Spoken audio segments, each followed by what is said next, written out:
sail the cosmic bay.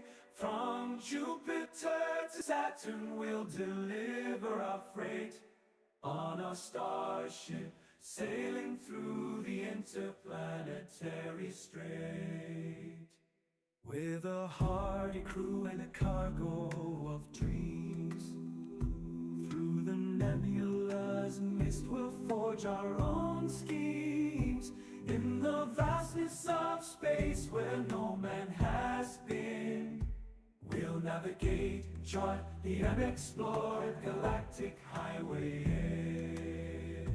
Give home maze upon the starry sea. We're the spacemen sailing through infinity. With our voices loud and our spirits free, we'll voyage across the celestial sea.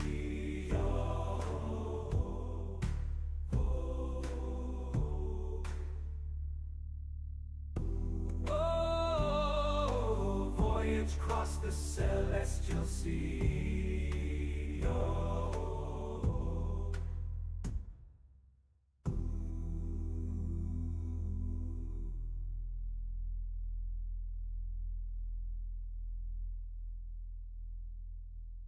In the abyss of the cosmos we set sail.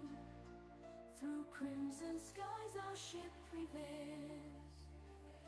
Across the stars a celestial flight, metal warriors bound by might. Ooh, yeah. In this realm of shadows darkness unfurls, a symphony of chaos, where planets whirl and nebula, a fury untamed, sailing through the void where nothing's the same. We ride through the cosmos, a metal storm, defying gravity, our spirits transform through supernovas and celestial clouds. Our stellar voyage forever in the skies.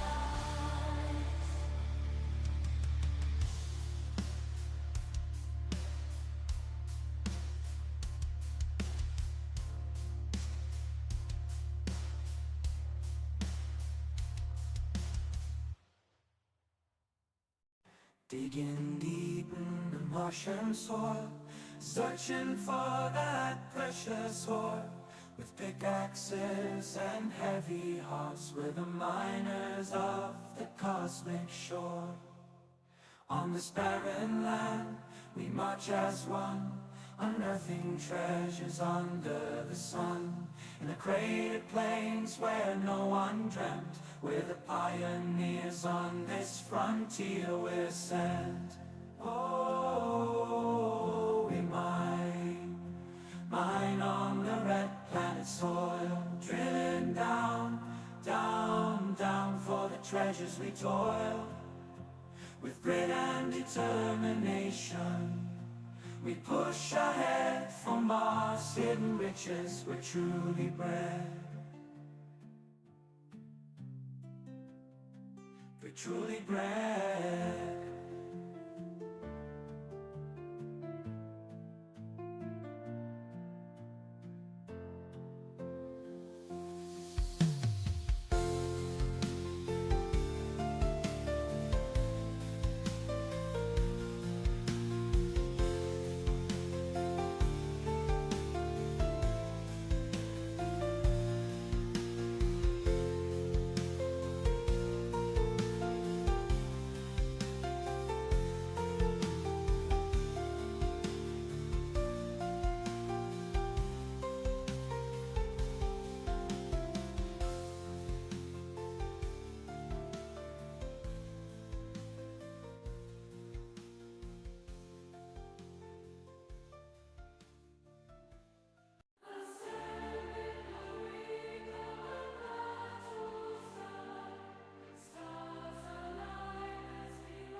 Greetings, ladies and gentlemen, and welcome to the stream. Hope everyone's having a fantastic day. Or morning, or evening, or whatever it mayhaps be. Just make sure that my ears ring properly. Wouldn't want my ears to be skew. Rootkit, Admin, Slow Motion, Samantha. How are you doing? Donald as well. And Philip. I hope you're all doing well today.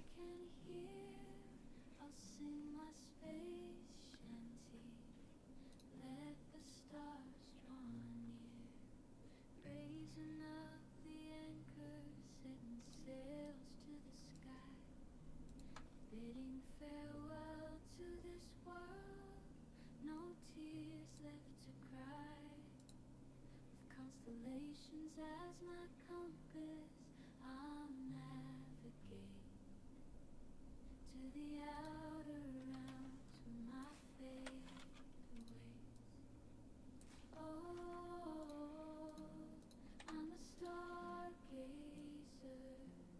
drifting through the night, chasing dreams that sparkle like stars shining bright. I'll serenade the heavens with my cosmic lullaby, a space shanty melody as I say. Yep, it normally takes 10 or 15 minutes for people to start scrolling in, or strolling in, or clicking in. Notifications must be sent and ignored.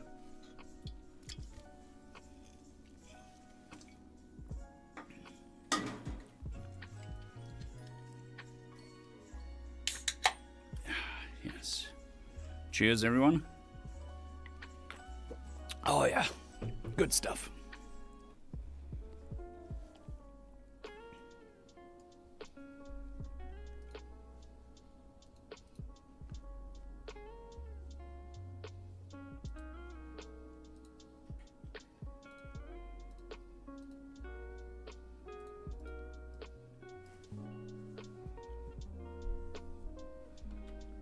Oh, that's not good, Rootkit. Those tend to wear on the body.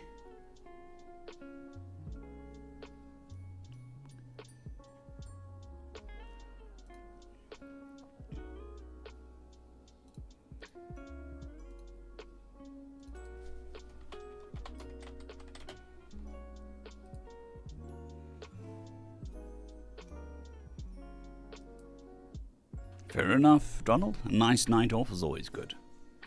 Nice and relaxing. Especially for the midweek hump.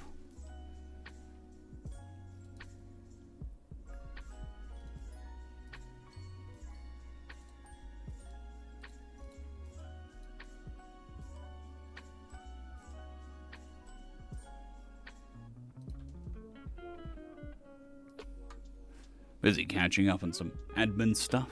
Reading mails, messages, stuff like that. Good morning, Nigel. I hope you're doing well. Yeah, I hate it when that happens. Some nights the sleeping pills seem to work. Other nights it's just like, did I take them? Should I take them again?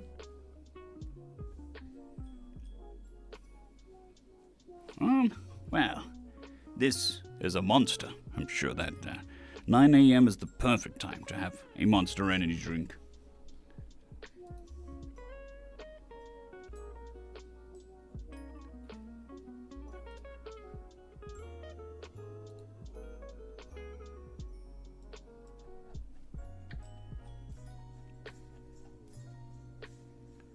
Do not particularly like the new format of Reddit.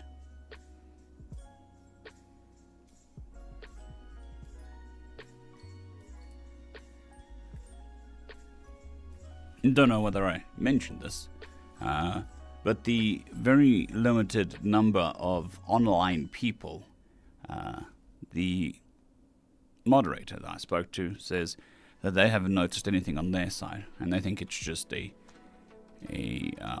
change in the interface. So that's interesting.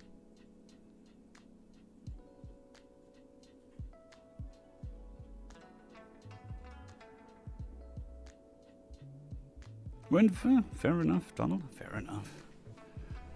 Oh. Adjust the chair and everything. So, yeah, we're not going to have water for the next couple of days. That's fantastic. Hopefully it isn't as bad as last time where we didn't have water for almost 2 weeks. But thankfully we keep bottled water on hand for just such an occasion.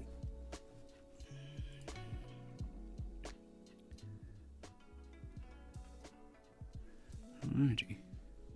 Clickety click, clickety click.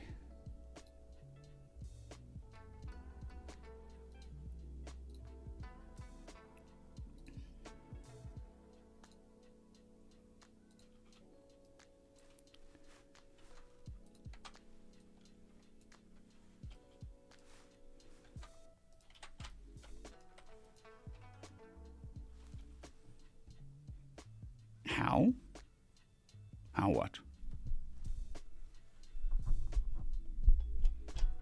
Oh, and just before the stream, my mic fell off the stand, which is what I said was going to happen yesterday.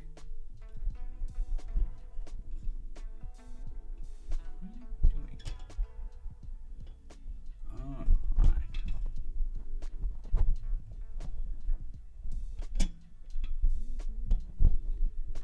Sorry, I'm just trying to... Oh, maintenance on broken pipes. Or something.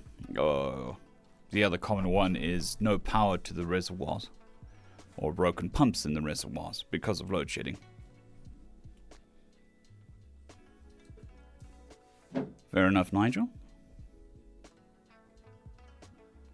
Yeah, you need power to pump water. And with all the load shedding and the pumps going on and off and on and off, it damages the pumps. I mean, we don't even drink the tap water anymore because there's so much sediment, or not so much. There's enough sediment in the water to be worrying. There should be zero sediment in the water. And if sediment's getting into the main water supply, what else is getting into the main water supply? So we drink filtered water.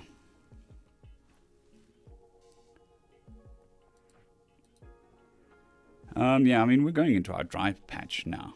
So winter is our dry patch.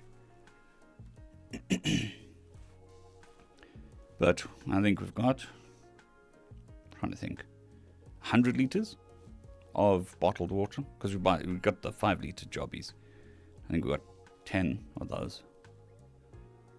5 of those. 10, I don't know. We've got enough. And push comes to shove, we can buy more. I mean, the last time it was unexpected, very unexpected. And then we didn't have water for 2 weeks. And then all the local stores didn't have water either, bottled water.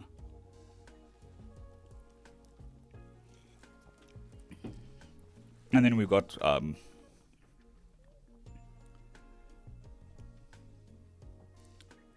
yeah, that's very true here. Because it's not only the minerals, it's possibly other stuff. Good morning, James. I hope you're doing well. And then we've got like 100 litres of water for flushing toilets. If it may come to that. Yeah, well. South Africa, we have it slightly differently. Although here, this place we're at, there's lots of storms, not much rain. The storms seem to blow past before they happen. But autumn and winter are dry patches. Very dry patch.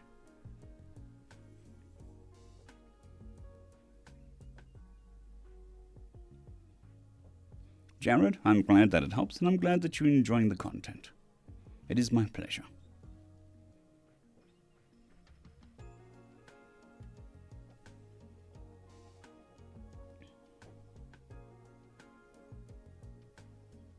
Fair enough, Nigel. We've got it covered. It's just inconvenient. It was actually when I had my throat surgery. It was when we didn't have water. So we didn't have water for 5 days up to the throat surgery. And then we didn't have water for 10 days after the throat surgery. And when I went to the hospital, I'm like, can I have a shower? after the surgery because I just wanted a shower because, you know, you do bucket baths. And those work okay, but they're not great. You're like, oh, nice hot shower. And they're like, sorry, you can't have a shower because, you know, you're going to get your neck wet. I was like, no. So yeah, I had to do the aftercare of the throat with no water. No city water.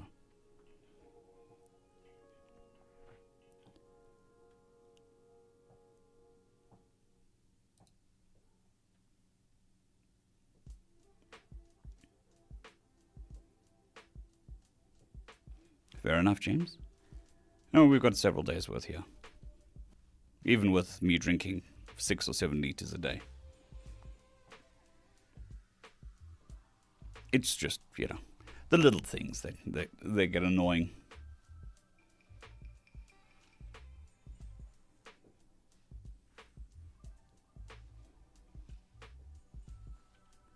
But this was just a maintenance, so it shouldn't last too long.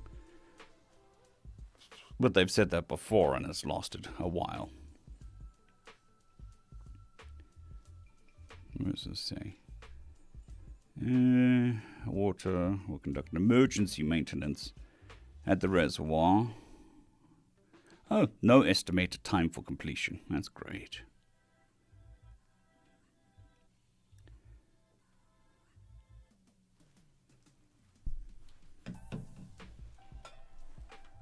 Just have to remember to turn my geyser off. Or hot water boiler.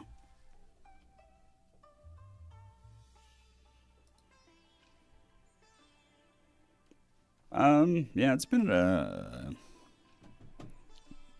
on the books for a while. It's just been getting enough time to do them. So now we're working towards getting that stamina back. So I want 2 vids on the main channel and 2 vids on the series channel a day. Unfortunately, I need to produce more content to compete with AI.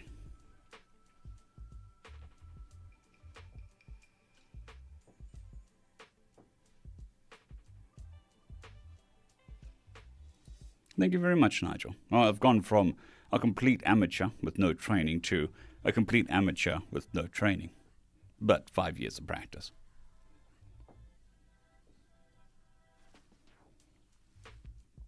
It just proves you keep bashing your head against something, you maybe make some progress.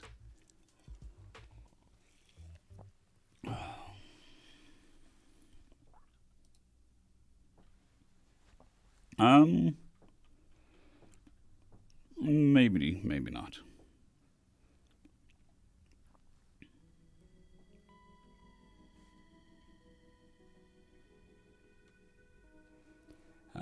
This is the same reason why I don't really review stuff, is if I say something is negative, people are going to treat it negatively.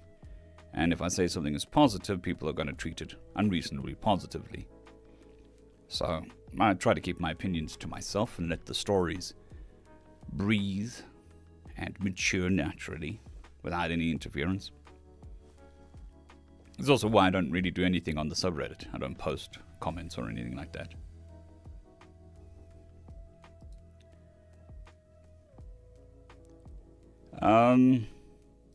Well, YouTube are trying to do something, stuff. Apparently there is stuff in the works.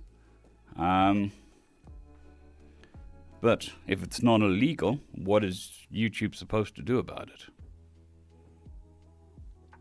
There's only so much they can do.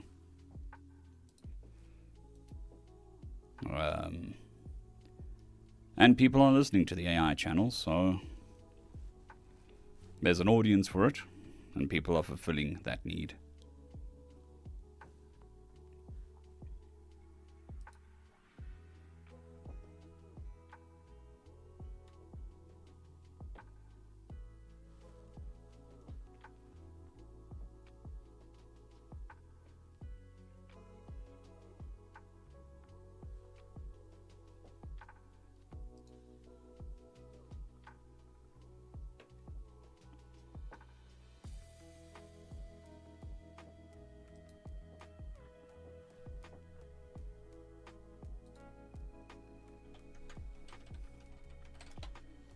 I think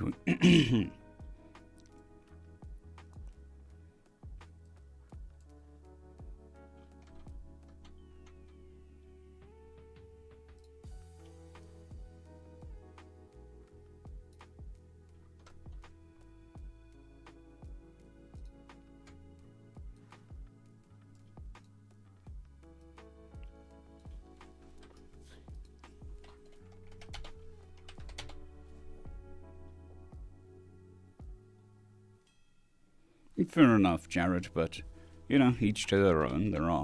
There is an entire generation that has grown up with more TTS and AI channels than we have. I have. Most of us have. And they find it a lot more acceptable than us. So, there is that.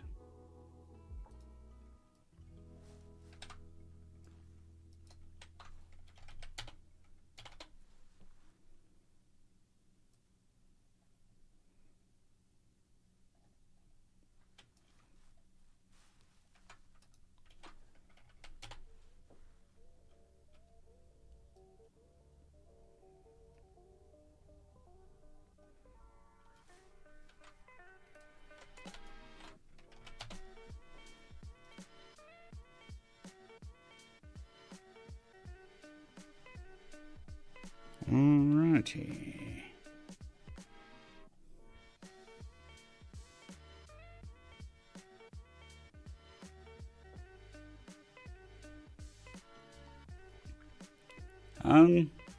I think part of the problem is you have a lot of people who are non-English speakers trying to run AI channels with English stories.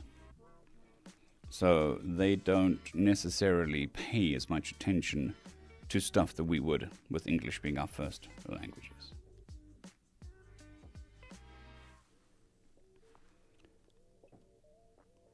Aussie Odinist. There we go. Aussie Odinist. Thank you. It's a pleasure. I'm glad you enjoy the content and it helps you out. The recovery is getting there. Slowly better every day. But yeah, thank you.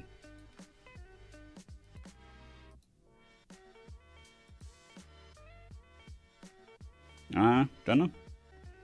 But I've had people say that they prefer AI to my voice. It's a thing.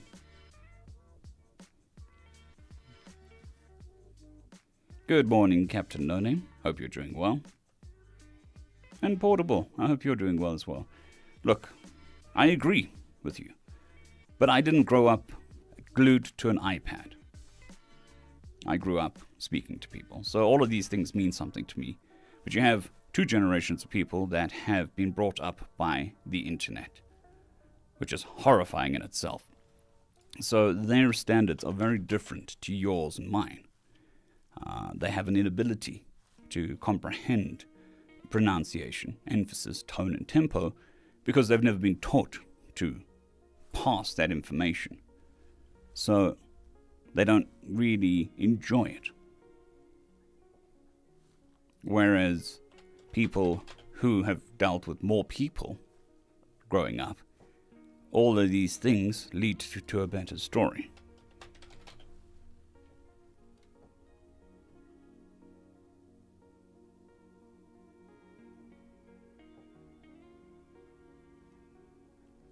Now, it may not make sense to you or I, but it makes sense to them. Which, personally, I find sad, but what can we do?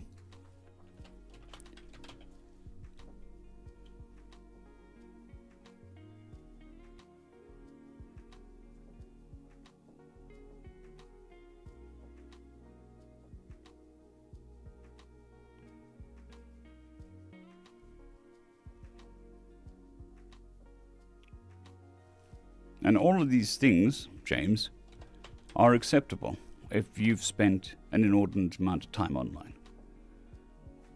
If you had the internet bring you up. I don't think it's necessarily the decline of society, it is the change of society. I don't think most people realized the change that social media and the internet would have on people. And this is not even young people. I know adults that are addicted to social media and all that crap.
Well, I mean, my biggest one is they're not asking for permission from the authors.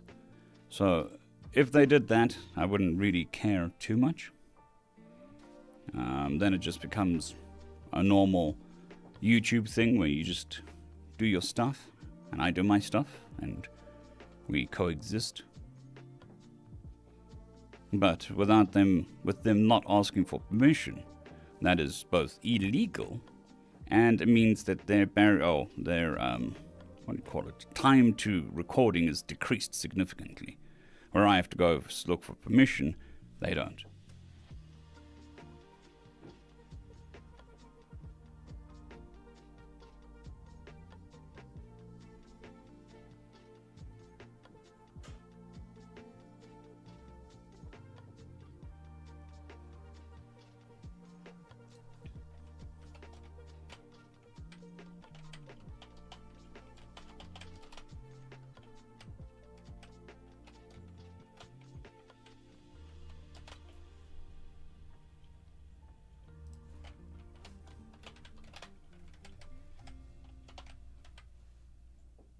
Good morning, Kandaria. Hope you're doing well. People do send stories directly to me. Not as much as you would think. I prefer to have it on a platform where everybody can read it. It also enables people to get constructive criticism from the community and better their writing.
That's C3.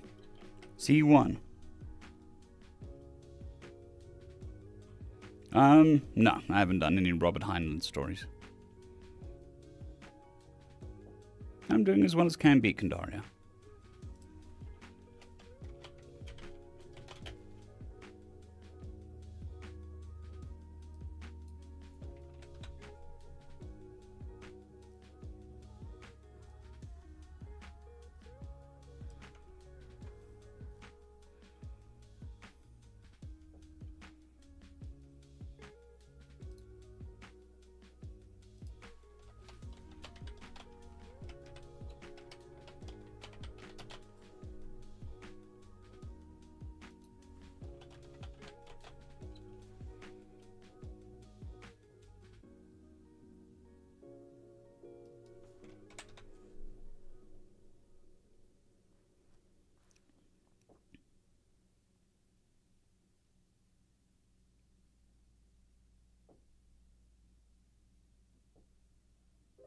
The pawn shot. I have no idea what that is. But my brain isn't functioning properly today. It doesn't function properly on most days.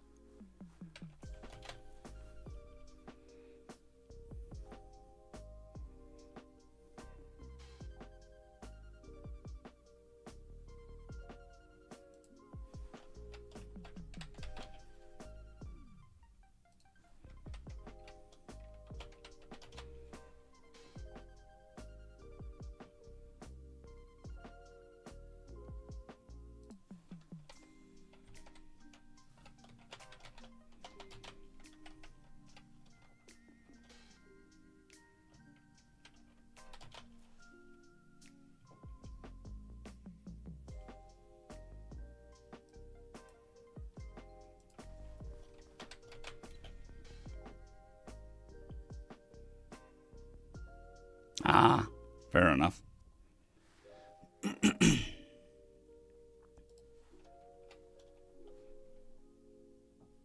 Rupert Miller, good morning. I hope you're doing well.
Good morning, Gary. Hope you're doing well. Thank you for passing past the stream. It is very much appreciated.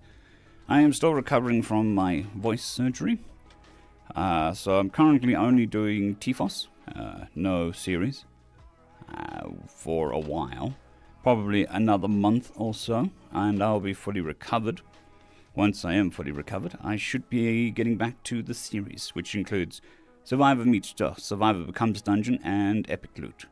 But I don't know whether there's much epic loot. The author hasn't been posting much recently, but he goes through phases. So he won't post for a while, and then he'll just drop like 10 chapters. Good morning, Phoenix Paul. I hope you're doing well.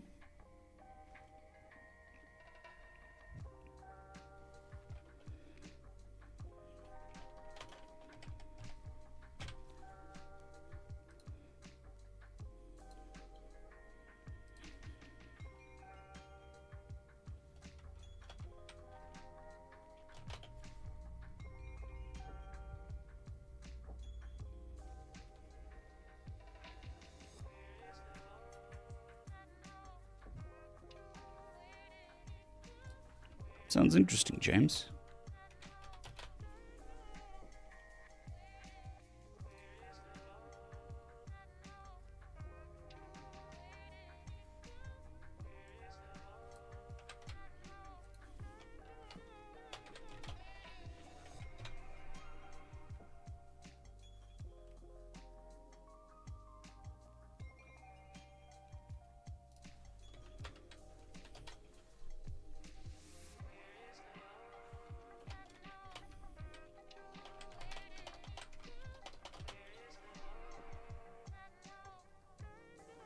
That's the story of my life, Phoenix Paul. Always on 0.25 speed. Good morning, Eternal Fox Sage. I hope you're doing well today.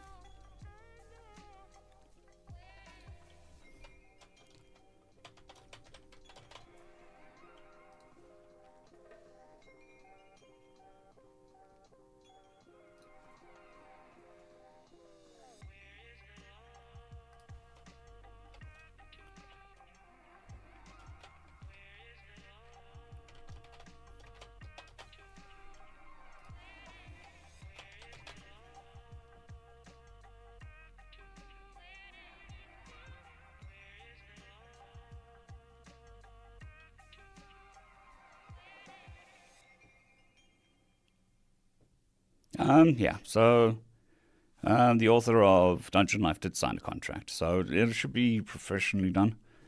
I've heard mixed feelings over the Audible version. I just hope that that poor narrator is not getting crap because of it.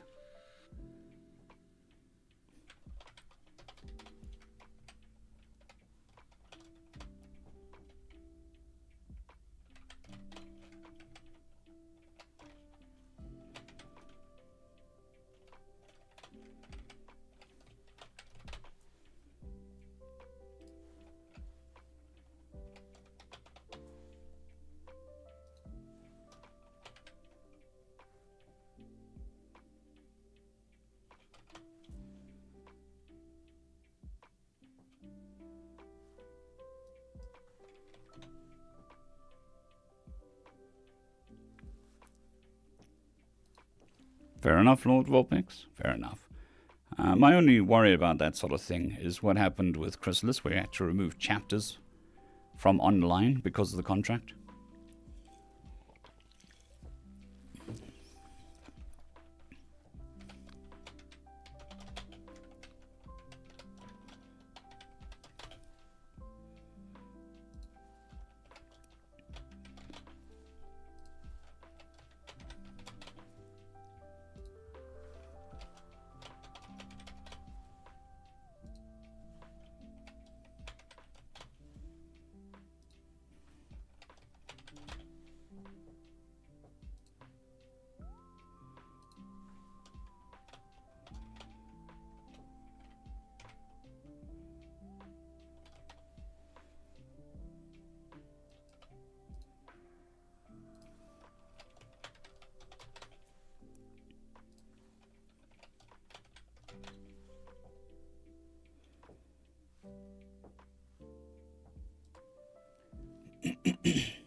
Yes, this is an old one.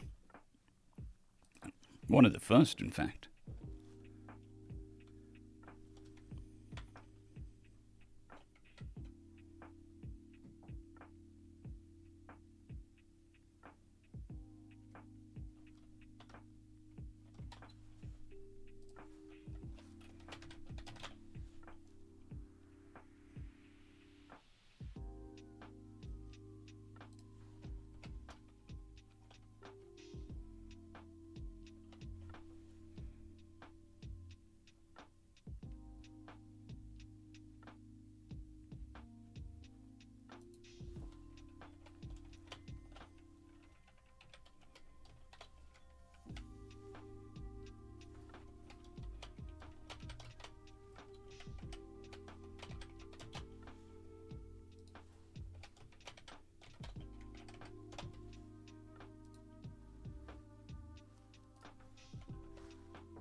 Fair enough, James. I keep meaning to read the Bolo series, and then, don't. Same as every other book. It's like, yes, I'm going to read it, and then I finish my day, and I'm like, I'm going to sit and watch YouTube, or play a game. Just turn my brain off. Tired of reading.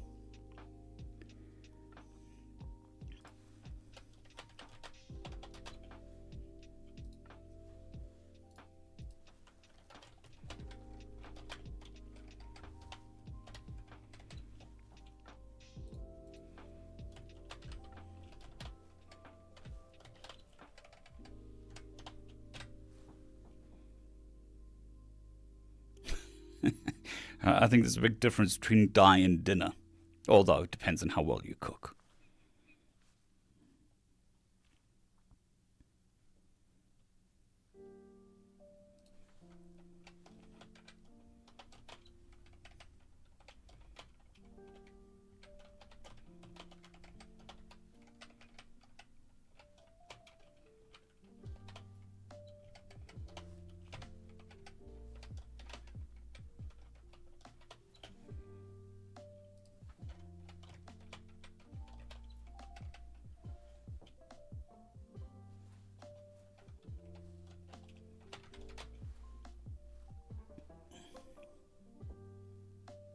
Fair enough, James. Fair enough. No, we spent time together. The rule that we made when I started the channel still holds true, which is we sit down for dinner together every day, regardless of what's happening. So that's still a thing.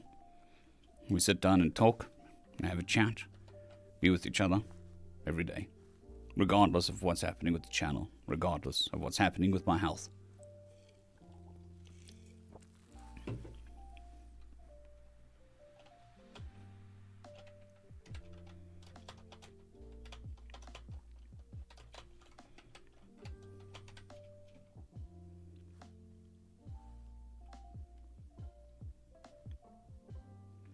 Well, I mean, in the beginning, it was really the only time I ever saw my wife. Now, not so much. She works for me, so we tend to see each other more. But back then, in the beginning, I'd pretty much only see her during that time. Otherwise, I'd just be working or sleeping.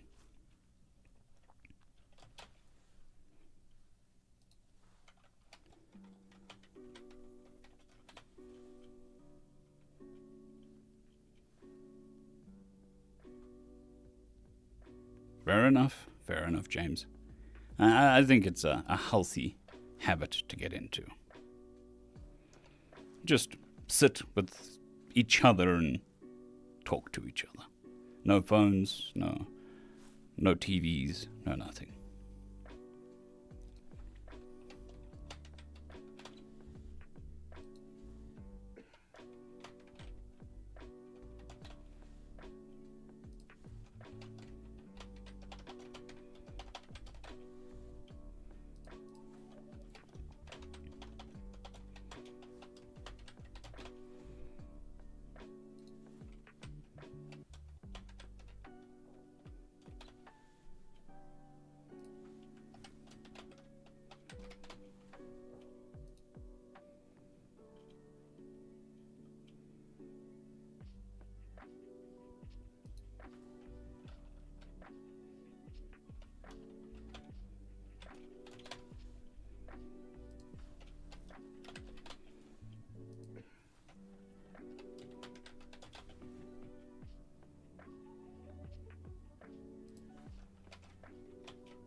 Oh, when I was younger, we mostly ate in front of the TV, but we still spoke to each other.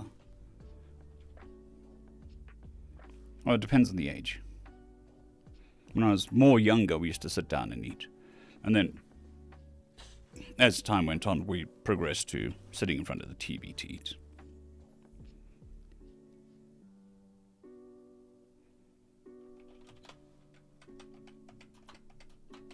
But I think in the modern society, it's a bit more important than what it was back then.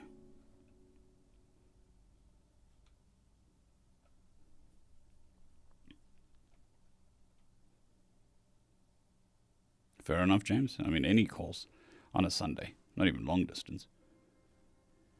Yeah, I mean, we've got a TV that isn't even plugged in, has nothing plugged into it, and hasn't been turned on in 2 years. So, don't really use TVs. Although we do use the computers, so there is that.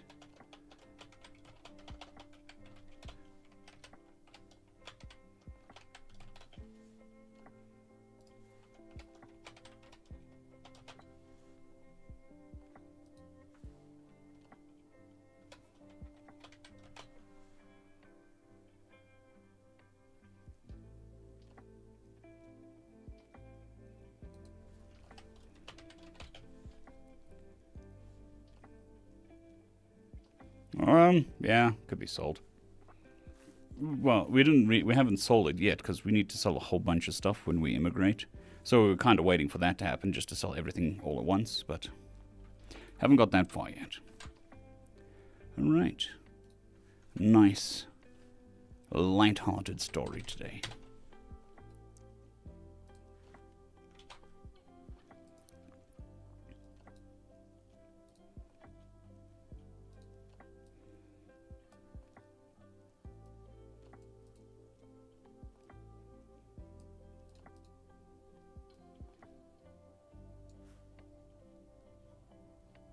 Good morning, Matty D. I hope you're doing well today. Oh, time to sit up straight.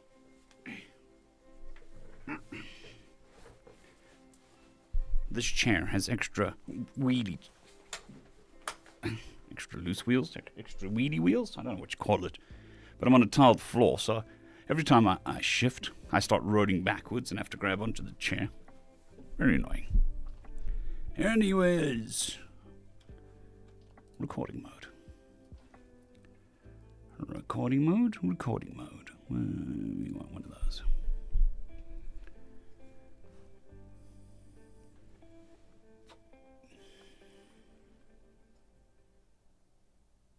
Sleep well, Jared. I hope you have fantastic dreams. Anyways, on to some work. No, I'm going to have to slouch a bit, so I'm in camera shot. Fine. I need to slouch in the exact way as to be center. Strategic slouching. All right. And a 1, and a 2, and a 3.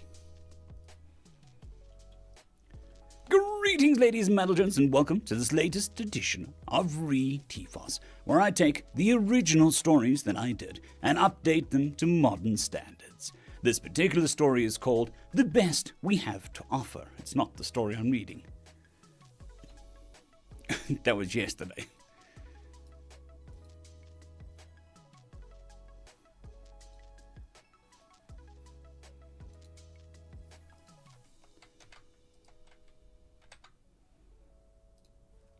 Right, let's try this again with the correct story.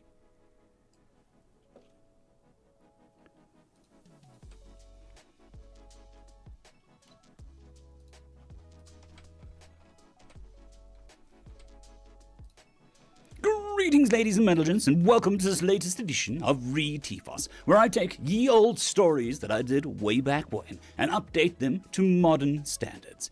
Anyway, this story is called The Vercigan Invasion. Written by Regal Legal Eagle. Rich Narzog's ship had found another habitable planet, and he was excited as the ship approached the night side on the planet. He was a proud Vercigan hunter who, like most of his kind, had left their home planet in search of new worlds to hunt on. Nothing could compete with the thrill of tracking and killing animals and feasting upon them. Long ago, they had accepted that they were the only intelligent beings in the galaxy, having found no signs of the similarly advanced species the last time they bothered to check. So now they lived lives according to their own paradise, namely hunting for sport. He had no viewport in his sleek far ship and didn't want there to be one. He killed. He liked to be surprised when he opened his door and started a hunt. Like all Vercigans, he had a tough, leathery skin It was dark green, 5 fearsome digits with retractable claws on the end of each finely toned arm, a long snout filled with sharp teeth, 2 eyes, and a mouth's skull, and a smooth skull with a collection of quills on the top and back. His 2 legs ended in feet that had toes with retractable claws, similar to the hands. They were far superior to the hooves of prey species he so often hunted. He wore only a simple hunting cloth with an opening at the back for his long tail, and had a harness of essential tools and supplies. He didn't plan on needing anything else. His senses had detected some strange readings on the radio waves surrounding the planet, and the electromagnetic spectrum, but he wasn't a scientist, so he ignored it. Probably just some sort of cosmic interference or the like. The temperature readings were good. The atmosphere was pleasant. Perhaps a tad chilly for him, but that was fine. He licked his lips as he thought about what he might be hunting for the next few days, and then opened the door. He landed in some forested area, and right away heard noises. It seemed like this planet had abundant nightlife. Excellent. He began to stalk forward through the bushes and trees, aware of the other creatures he shared the night with. Something flew overhead, screeching as it passed. Echolocation. Interesting. But he wasn't here to catch little flying things. He was thinking about chasing that third thing with a striped tail.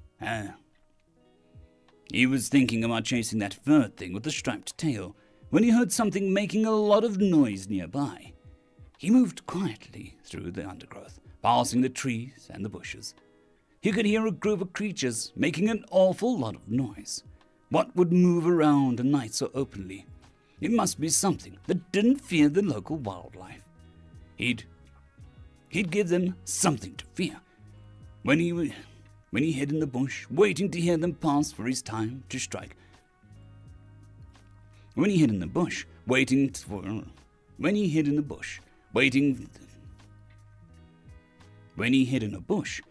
to hear them pass for his time to strike. However, a piece of tech on his harness he'd forgotten about started to beep. He let out an annoyed hiss and quickly turned it off, then held still. Had the creatures heard? They were suddenly quiet. They might have heard him, but would they be worried by the strange sound of a curious?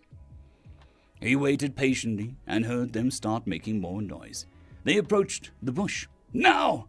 He jumped out, claws out, fangs bared, and then almost immediately hissed in surprise.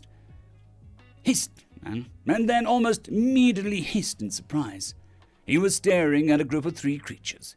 2 were taller than him, and the other was about the same height. They were all bipedal, but that was where the similarities seemed to end. One had some sort of strange metallic skin painted in a variety of colors with a smooth face that didn't seem to have eyes, but rather some sort of black cross shape. It had a bag in one hand and some sort of strange thing. And the other, it looked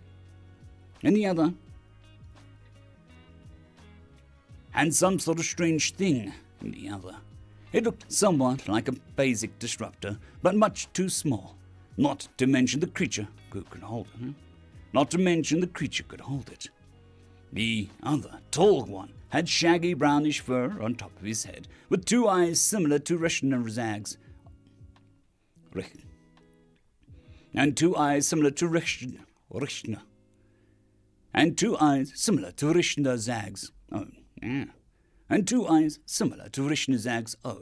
It had another of those strange many-phasic disruptors, and some sort of white coloring, along its cheeks and arms, with a section outlined in black, and then blue legs with the black feet and a red stripe down the side. Wait, those are clothes. Clothes! His eyes went wide as he looked past the creatures. There was some sort of road of black material with paint on it, the greyish stone lining it. There were structures emanating light and a number of other creatures walking around. They had electricity and roads. This was incredible. Then he realized what had beeped and given him away. It was his translator. He forgot he even had. He never thought he'd need it. The creatures were making a bunch of noises, and he held up a claw, pulling his translator up and fixing it into his pointed green ear. What's he doing now? What's he doing now? I think he's one of those deaf kids with a hearing aid thing. Their voices were surprisingly high-pitched, he felt, considering their large size. He was about to exclaim his excitement when a massive creature suddenly rounded the corner, arms raised as it unleashed a mighty roar. Rishnazag screeched in terror and surprise, stumbling backwards. It had to be over 8 bikemers tall, covered in shaggy fur and some sort of metal bandolier. Dad, you scared him. The creature. Dad, you scared him. The figure in the metal suit said. Oh, hey, sorry there, kiddo. But hey, that's a killer costume. Rishnazag blinked in confusion. The massive furry thing was the father of the metal slime one. The massive furry thing was the father of the metal slim one, and he totally forgot about the smaller figure that was about his size. It was some sort of silver, white, and blue with a round shape to it that was more cylindrical than he expected.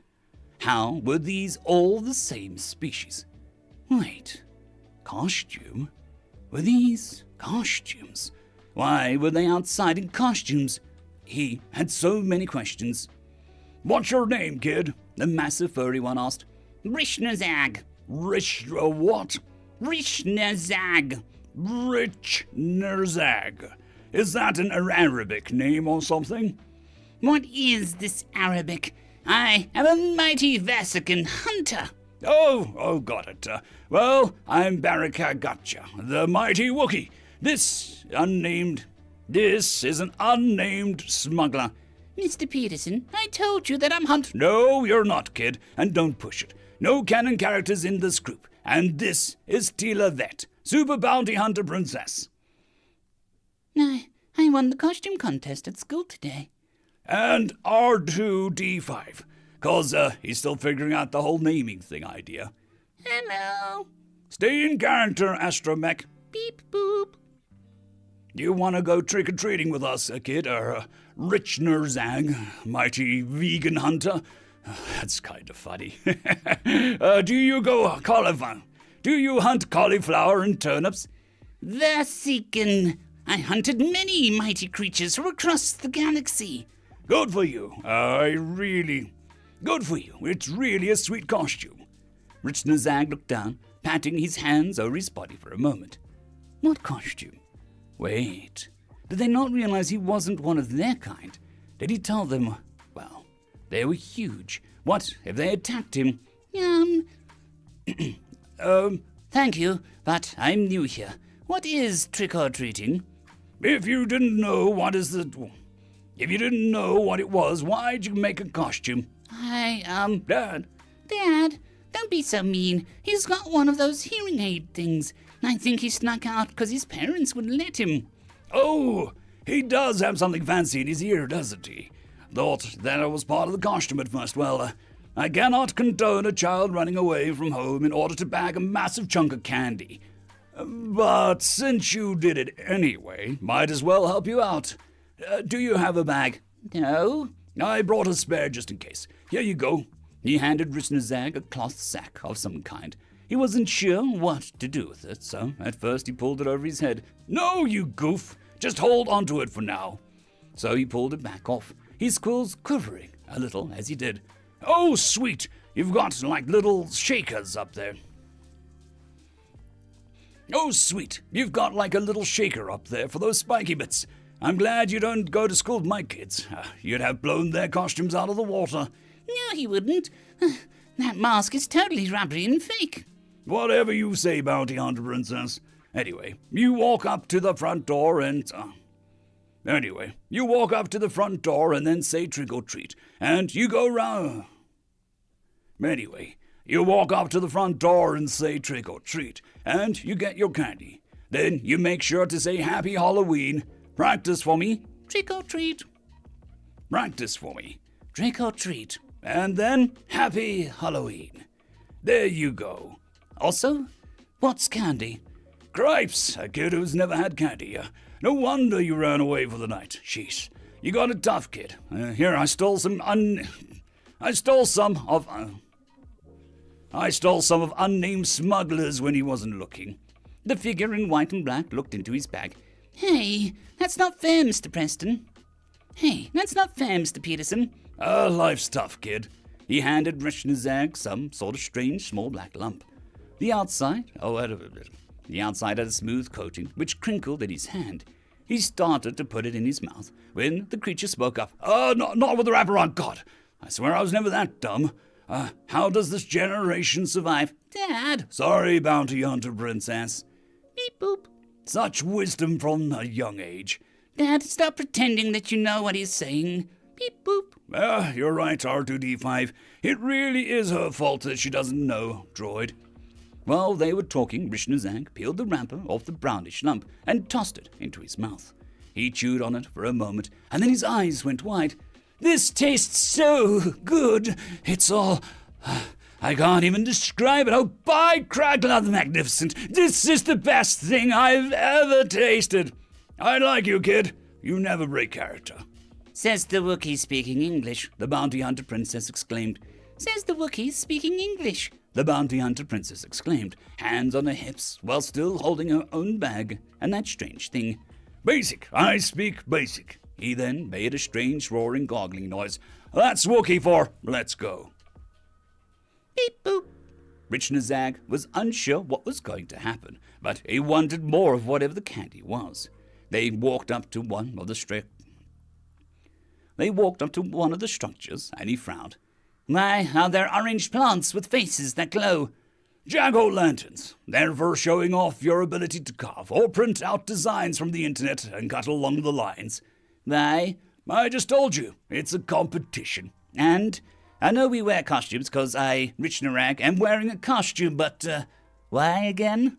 Today is Halloween, that special day where you get to celebrate having fun and dress up as what you wish you truly deeply were, and you don't have to worry about it not being normal, because what you dream is always normal for you, and that's what matters. Nope, wrong character.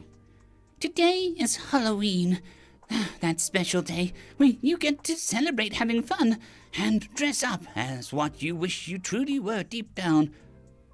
And dress up as what you wish you truly deeply were, and you don't have to worry about it being normal, because what you dream is always normal for you, and that's what matters. Hey, that was beautiful, kid. The big one ruffled the hair of the smuggler. Just when I forget why I let you hang around and eat all my food, you give me a reason to let you keep doing so. Thank you, Mr. Peterson. Can I be harmed now? No, not a chance. Okay, here we go. Ring the doorbell and scary faces. Okay, here we go. Ring the doorbell and scary faces. The door was opened and the other kids said, Trick or treat, and one beep boop. But Richnarek snarled and waved his claws threateningly. The people inside towered over him. Oh, such fine costumes, and such a scary little monster. One patted his head, and he felt mildly insulted. That was his best snarl. Here you go. Here you go. They held out some big bowl of various colored wrappers inside of it. The other kids picked one up, and Richnarek looked at them. What do I do now? You take one. You take one, The bounty hunter princess said, and nudged him. What are they? They're candy, She said. Behind him, the big ones spoke to the big ones who were offering him a bowl. Poor kid's parents have never let him have candy. Really? Really? Is that a dietary thing? Doesn't sound like it. I think they're just overly protective because he's deaf. Oh, is it? No, he is. Yeah, he has one of those hearing aid things. Oh, well, bless my heart, he does. You've never trick-or-treated before? Richnerig shook his head. Ah, well, you have a very good costume. Go ahead, take a handful. He hesitantly reached forward, picked up 2 pieces as she nodded, and motioned at the bowl. Then he grabbed 4 and put them in his bag. Now, what do you say? Trick or treat. No, wait. Happy Halloween. Happy Halloween. You have a good night. They moved away from the domicile when some sort of ringing noise came from the big one. Rich Nazag hissed in surprise and saw it pull some sort of metal and glass thing from his, fur? Hey, what's up? No way, seriously? Be right there. He pushed the things back into his fur. Kids, Old Man Matters is giving away full king-size bars. We need to hurry before they run out. He picked the round one up, setting it on his shoulders as they started to move more quickly. Down the street, Rich Nazag was startled by their speed and scurried to catch up with them. He was in fine shape for any hunter, but keeping up with their burst of speed wasn't easy for him. Soon they were on another street, having passed many others in various costumes.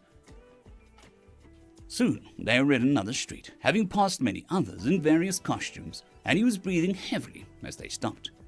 In front of them was another group of beings. They had very similar clothing on, reds and yellows on their shoulders and upper chests with black lower bodies.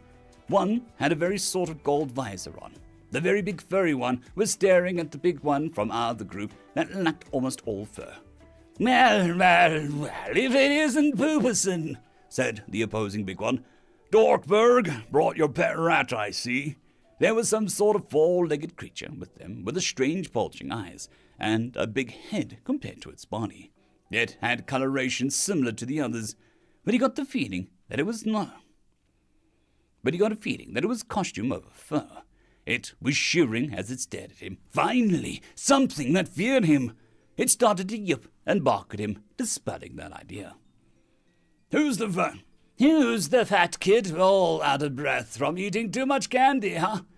I'm not fat. I'm just wasn't expecting to run so quick. Picking on a deaf kid? Classy move. Guess your prime directive is to be a jerk. Is that what is in his ear? Hey, I'm sorry. They were interrupted as a group of creatures left a domicile that they were in front of, and one said, You guys better hurry. I think there's only a few left. There was a sudden chill between the groups, but Rich Nazag was staring at the creature they called a rat that was yipping at him. What an annoying creature. He jumped forward and then claws and fangs exposed as he gave his best roar. It went even more wide-eyed at that, turning and running away. Hey, Kirk, come back! The other group turned to try and chase it down. Good job, kid. Let's go. The big furry one ushered them up towards the house. There were 3 trick-or-treats and 1 beep-boop as the door opened.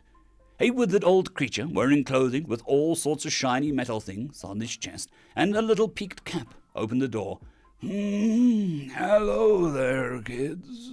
Hey, look at that hearing aid.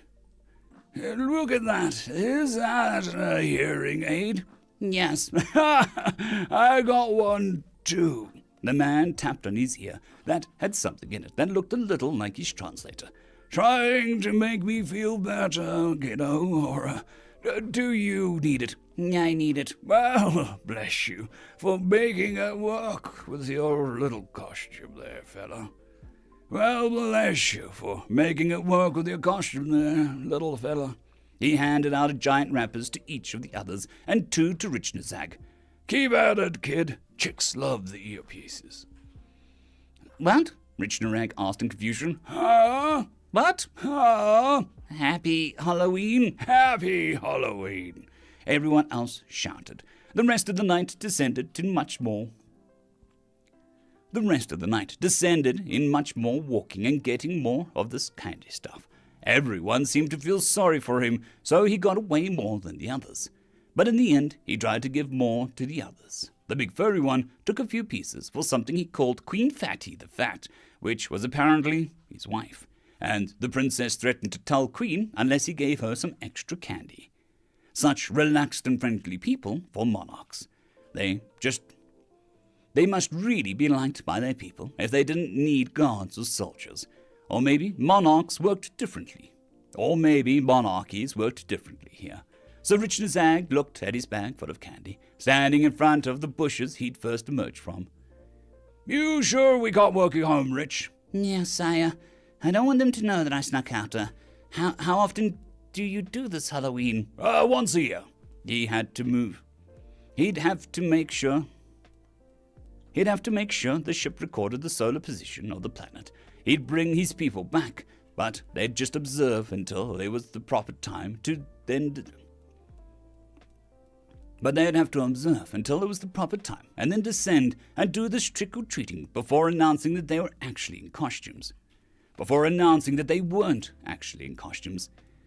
Thank you all very much. Thank you all very much. You sure I can't share more candy? We have enough, Rich. Go and enjoy. Happy Halloween. Happy Halloween, they all echoed, and one beep boop. He scurried away into the bushes. They turned and started walking home.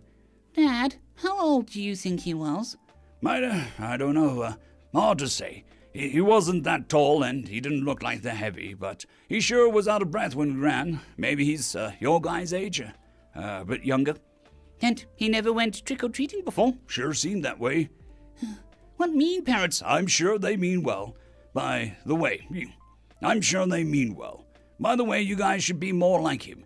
He was so well behaved. I like him more than you right now. Dad, beep boop. Just kidding. In the background, a small dark shape slipped in front of the moon and was gone. A year later, the SETI program received the first communication from Off-World. But most people thought that it was a hoax of the first. But most people thought that it was a hoax at first. But most people thought that it was a hoax at first because of what it said. Trick or treat, smell my feet, give me something good to eat. Happy Halloween, planet Earth. End of story.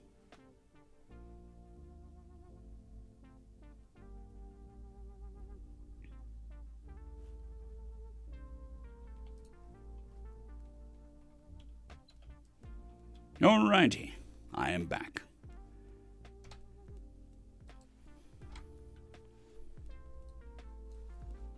Let me catch up with chat quickly.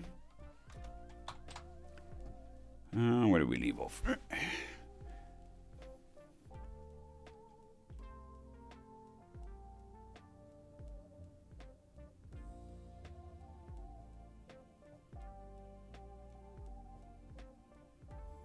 Good morning, Sir Pubert. I hope you're doing well. Yes, it's quite an interesting and fun concept. I find a lot of Regal Legal Eyes stuff has sort of that sly humor, which I enjoy.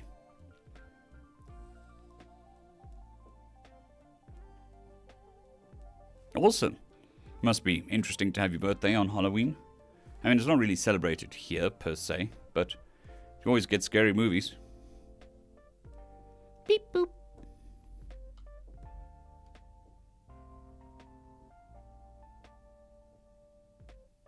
I'm glad you enjoyed Slow Motion. And Phoenix. Definitely a unique story. Anyway, let's get some editing done. Nope, that's chat. Let's get some editing done in here.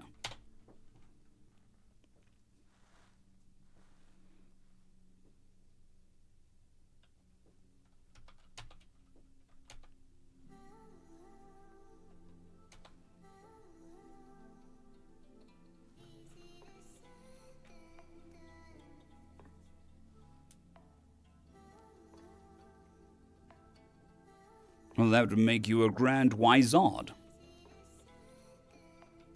Or Sorcerer Supreme, depending on the book.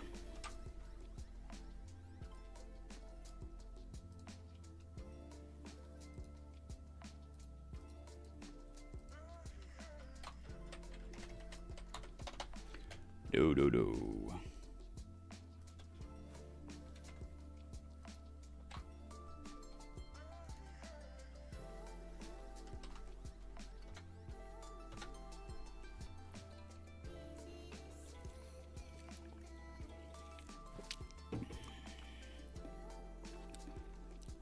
I think that is a pretty common superpower. Oh.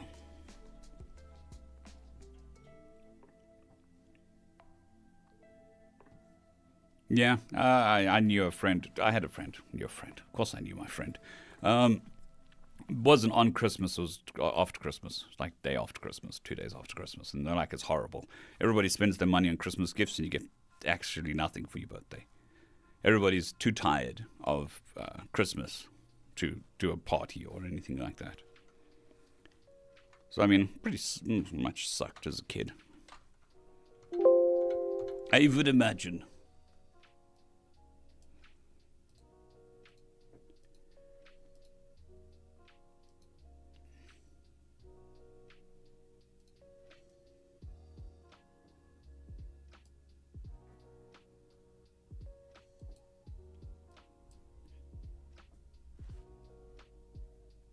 Yes, I did.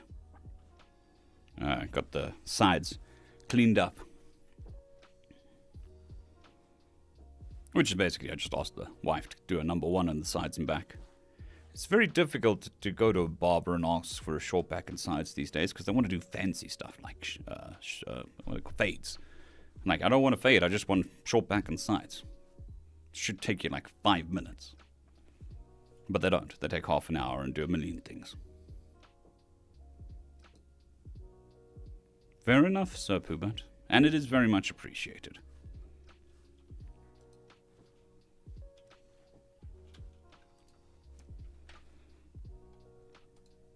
There was a period earlier in the year, this year, yes. I went to the barber a couple times, and I'm like, for the first time in like 20 years, I've either cut my hair or my wife's cut my hair. So, I was like, okay, let me go to a barber, get it done. And then they did all sorts of weird crap. That was the first one, chopped my beard. They were like, let me like neaten up your beard. You go, cool. And then they just chopped it off. It's fucking fantastic.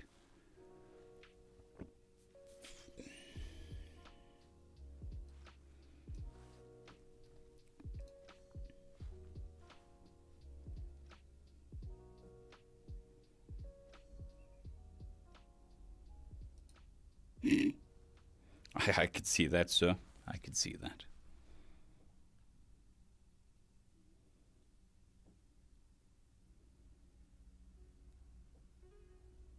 And the problem with like fades and stuff is you have to continuously go and get it done like every week, which I don't do.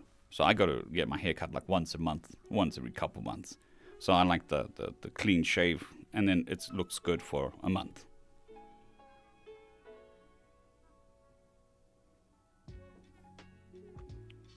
Very, very funny, Phoenix Paw. A physics joke.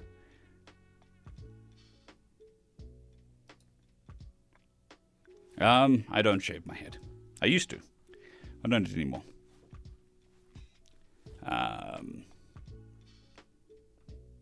Yeah. There are reasons. I mean, it's hot here, so shaving your head down to a number 1 makes sense. But, yeah. I've also had hair all the way down to my shoulders, or back. So I've pretty much had every haircut.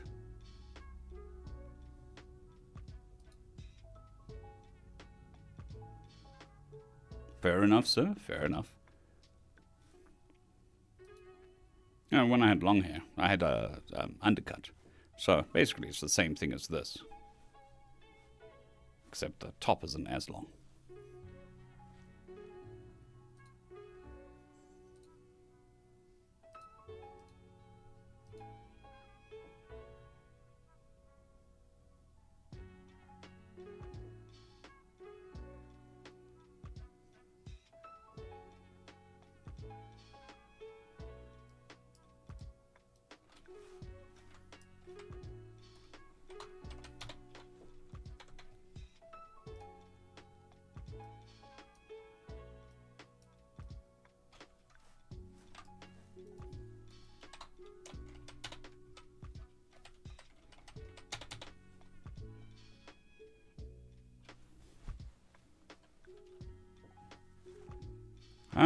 I think a simple haircut is sort of better. It's easier to maintain. You don't have to spend lots of money maintaining it. I mean, this haircut, I spent a lot of money on hair gel, which is really funny.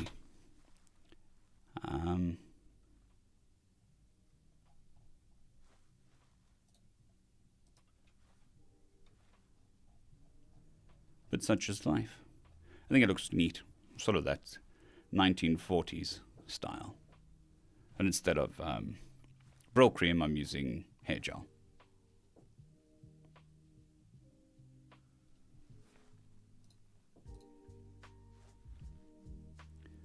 Alrighty, another Regal Legal Eagle story.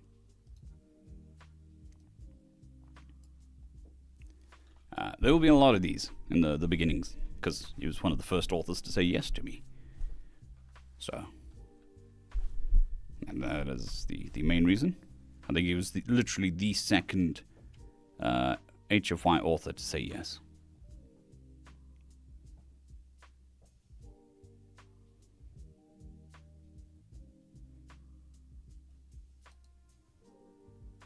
Personally, I don't think so, Crusader, but I mean, if you're trying to get into corporate, you probably would have to get a haircut, professionally done. But if you're trying to get into a trade, most people don't care. 100 R100 is 100 Rand, which is probably $5, roughly speaking. I have no idea what a Floby is. Let me look. I am intrigued. Floby. Good morning, Rolando. I hope you're doing well. A Floby. No. I just have a wall. WHAL. Hair. Trimmers.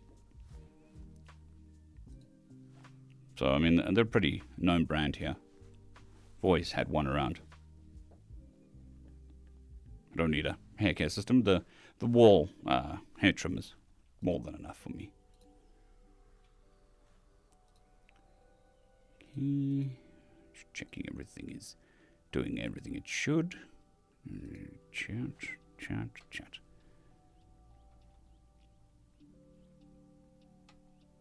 Oh, interesting, sir. Very interesting.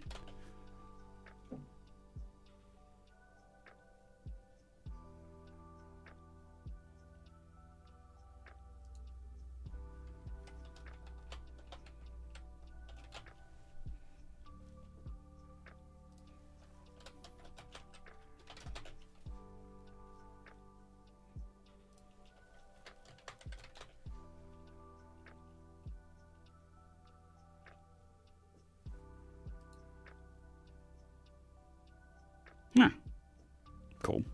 I know about some of the places here sell the grey market versions of the wall, and they're horrible. They're cheap, but horrible. We've got the wireless one now.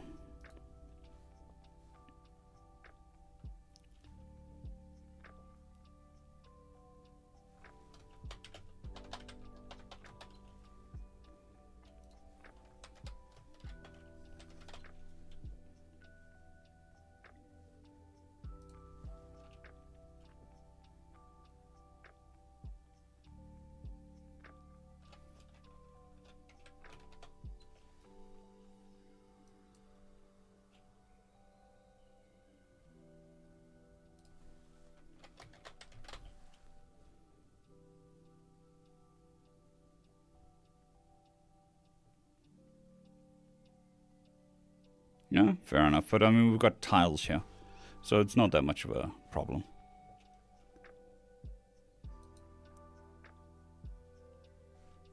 Well, that's what employee discount is for, isn't it? It's for family members.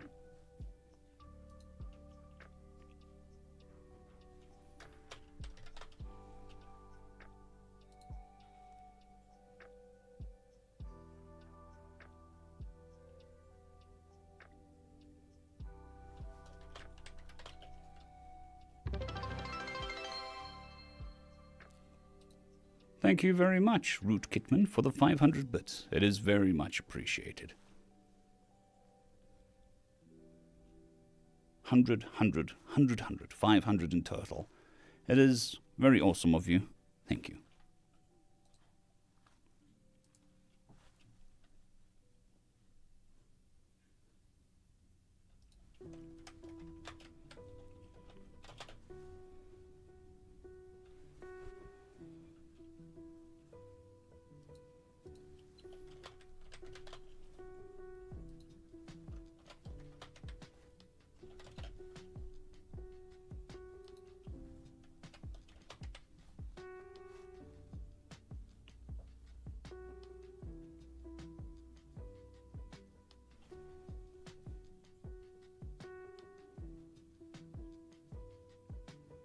I have no idea how I'm going to play that one. We'll figure it out. We'll do it live, damn you. Live, I say. Can't have one with an American accent, and I suppose we could do it that way around. Scottish and Cockney. I suppose. They're close enough to be brothers.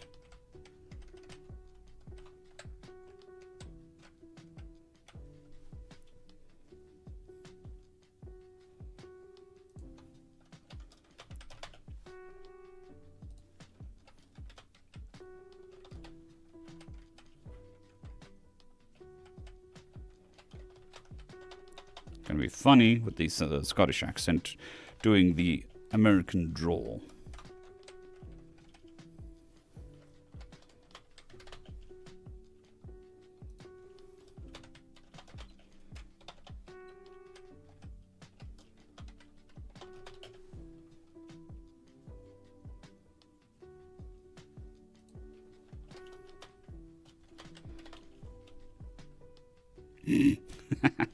Mom.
Human from a dungeon.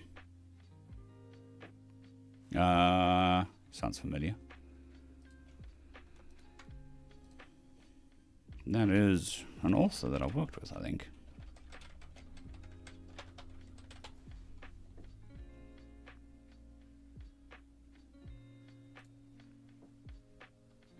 It's director. Okay, so that's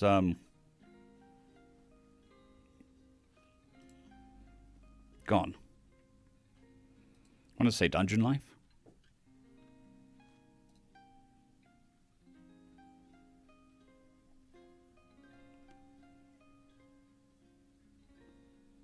But I don't think it's Dungeon Life. I'll look into it. But no guarantees.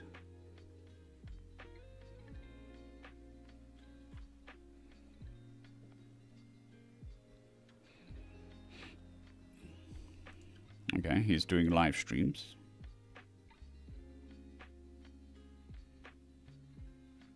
Oh, new species, that's right.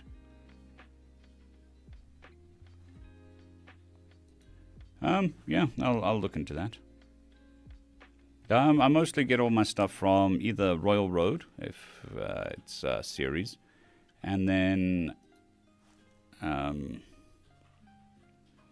Reddit, HFY subreddit for the one-shots and some of the series.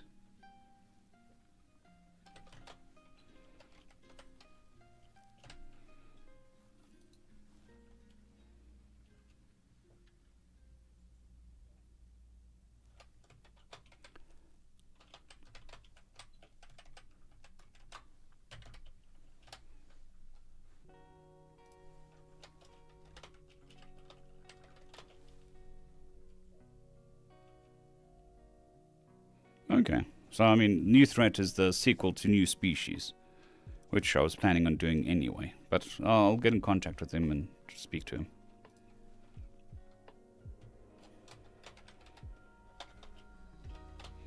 I'm, at this point, not struggling for series. I have a lot in the back burner.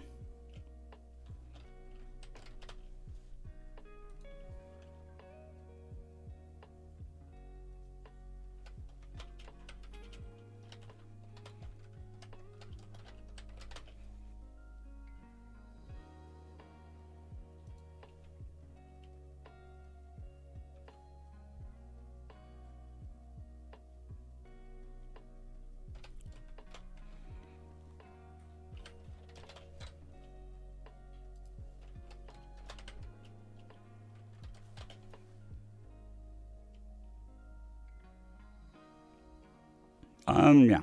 So I am working on a website for posting stories and stuff, so that is in the works if you want to hold off for that. But that might take some time. I'm just going to take a quick bathroom break. I will be right back. We'll leave you with some sea shanties, or space shanties. Sails and let the wind guide our way. We're the spacemen sail the cosmic bay. From Jupiter to Saturn we'll deliver our freight on our starship, sailing through the interplanetary strait. With a hardy crew and a cargo of dreams, through the nebula's mist we'll forge our own schemes.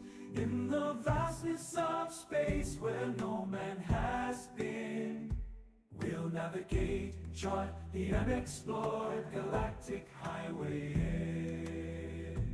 Evil maze upon the starry sea, we're the spacemen sailing through infinity. With our voices loud and our spirits free, we'll voyage across the celestial sea. Oh, oh, oh, oh, voyage across the celestial sea. Oh.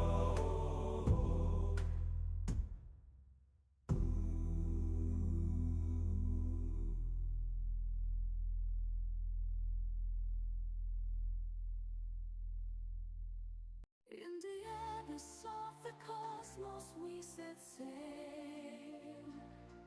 Through crimson skies our ship prevails. Across the stars a celestial flight, metal warriors bound by might.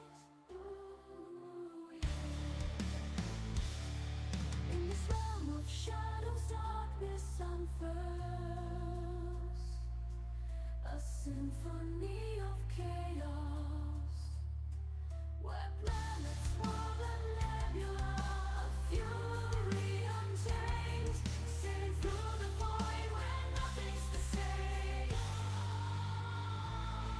We ride through the cosmos, a metal storm, defying gravity, our spirits transform through supernovas and celestial clouds. Our stellar voyage forever in the skies.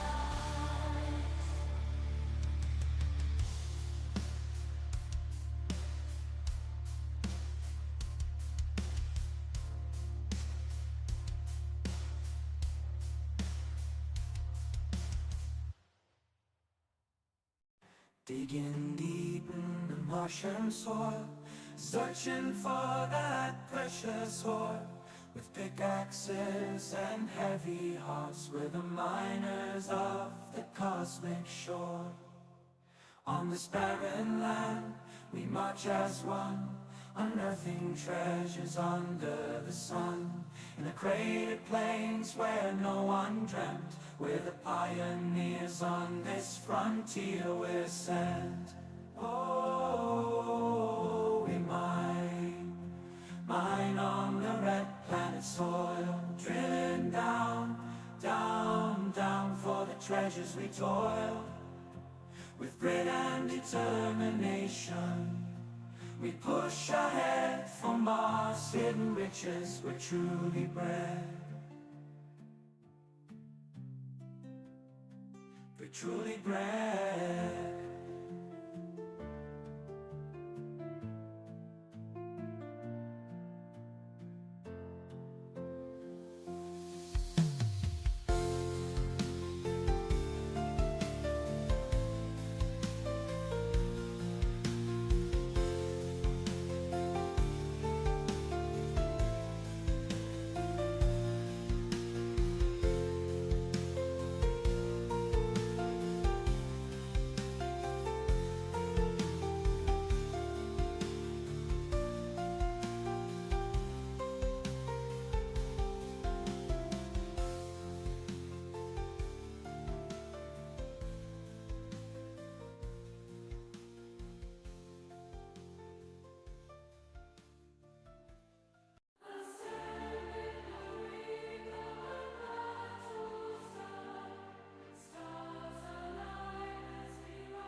Sailing through the cosmos, it's my final voyage, leaving Earth behind, seeking stars to my homage in the depths of space, where no one can hear.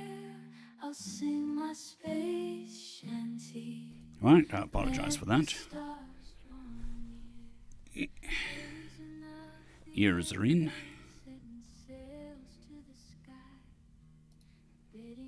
Back to work. I very much do apologise about that, but staying hydrated has its drawbacks. Constellations as my compass, I'll navigate to the outer realms where my fate awaits. Oh, I'm a stargazer,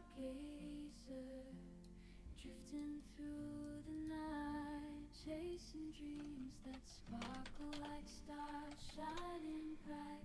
I'll serenade the heavens with my cosmic lullaby, a space shanty melody as I say my last goodbye.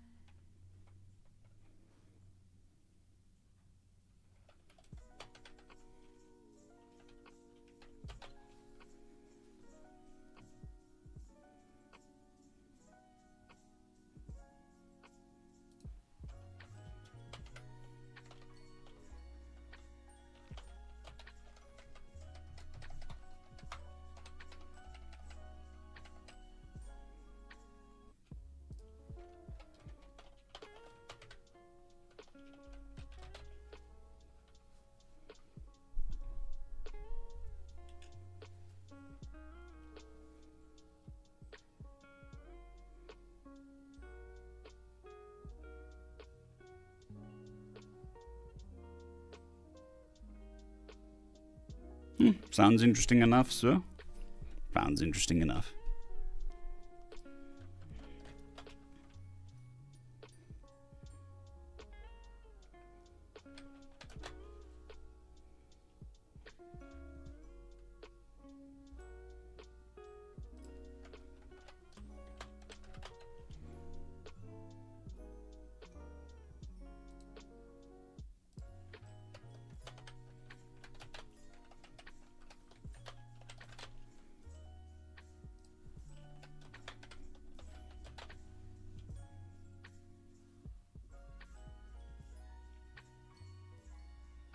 Fantasy can work. I mean, what is it? Fork This Life had a scroll person as one of the main teachers. Not related to me in any way. It was just a happy coincidence.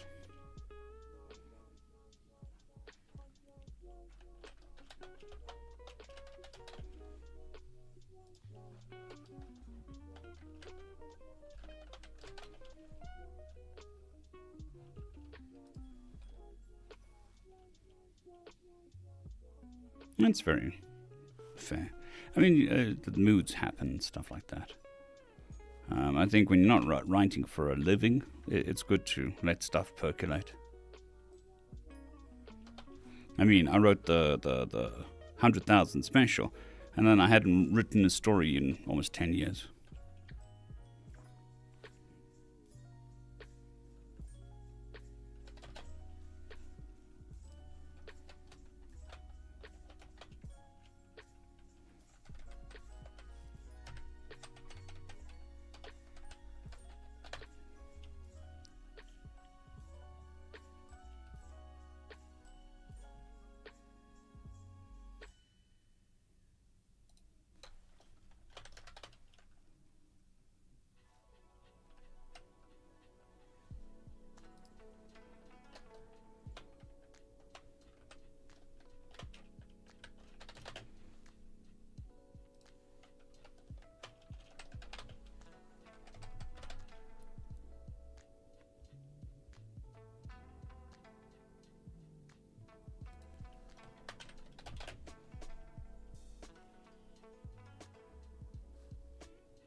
Look, in my experience, just doing the thing.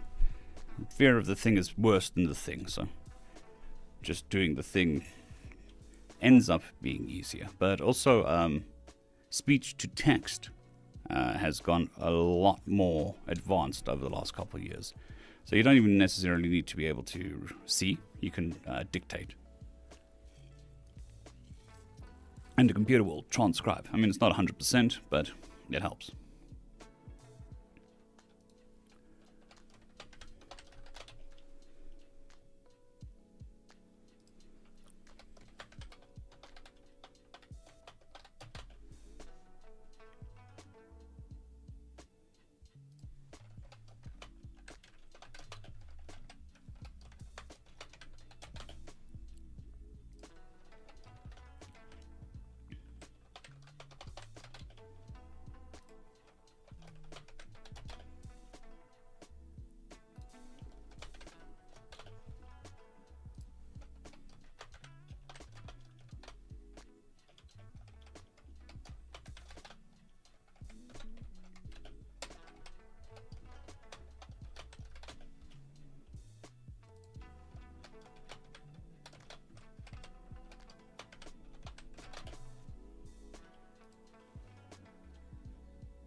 Nice.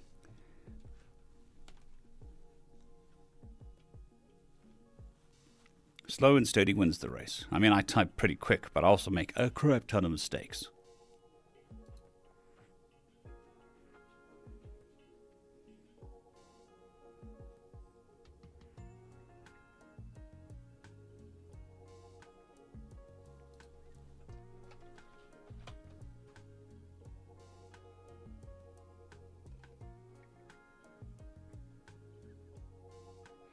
Yeah, I mean, that's a problem with forcing it. I find that with web novels, authors tend to feel the pressure of having to release on a specific schedule, which is fair enough, they promise for their audience it. And then they don't spend as much time as they would normally on a story. So not all chapters are great. That's just the nature of the beast.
There you go, Davesy.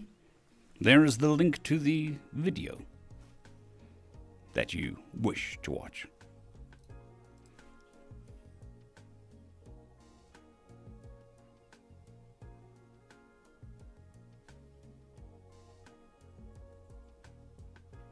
Yeah, I mean, there are a lot of people who can barely type today. So we've gone from like almost everybody knew how to type, and now we're getting to a point where there's a generation that doesn't know how to type again because they use phones. So they can type up a storm on a phone, but they can't use a keyboard. So times change, and then they change back. The more things change, the more they stay the same.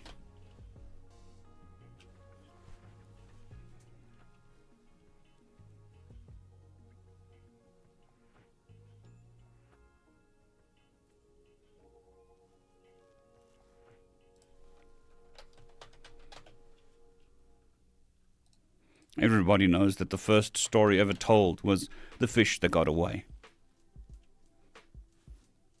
Because, of course it was.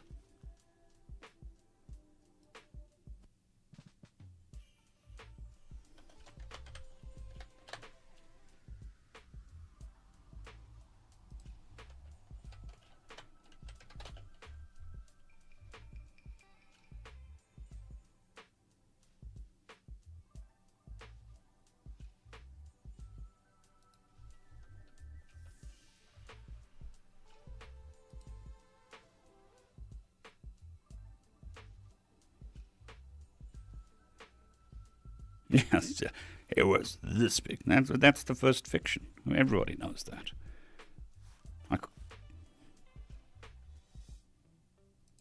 No, whatever. Whatever was the appropriate animal for the time. Fish, rat, rabbit, snake. The aminal that got away.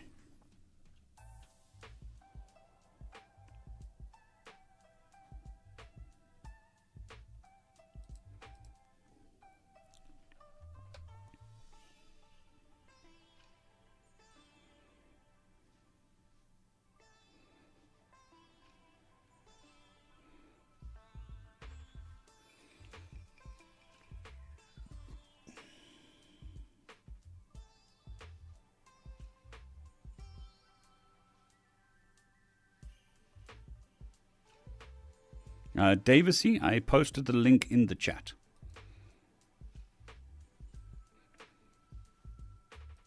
To the story that you are looking for.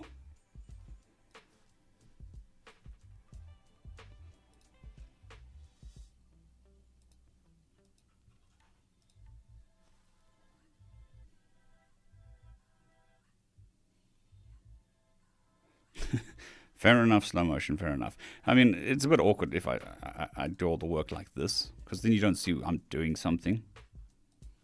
So, I can understand trying not to read ahead. I kind of need to do it, but that's a me thing. And one.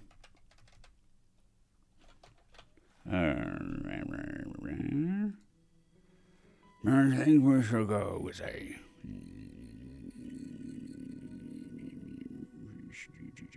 villain. M7. Oh.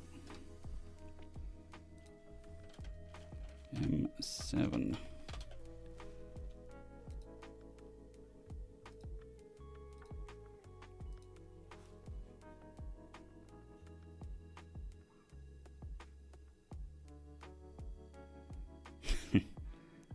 Oh, thank you, sir. I mean, originally it was tails spelled wrong, and then, like in squirrel tails, tails from outer space, and then so many people were correcting me on the spelling of tails that I'm like, feck it, we'll just use tails, the correct spelling, rather than the funny spelling. But originally it was Tails.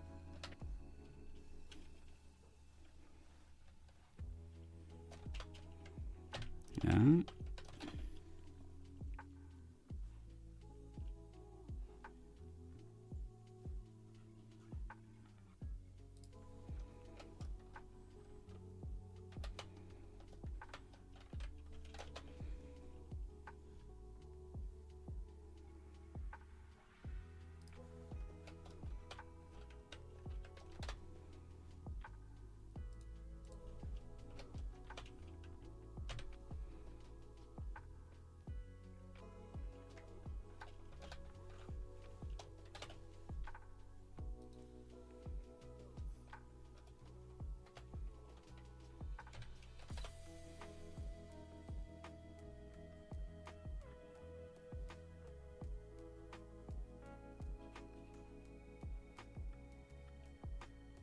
Yeah, one of those things.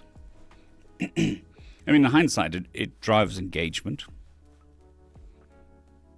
But, you know, when on every video you have people telling you you've spelled tails wrong. It's like, I know, it's a joke.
Yes.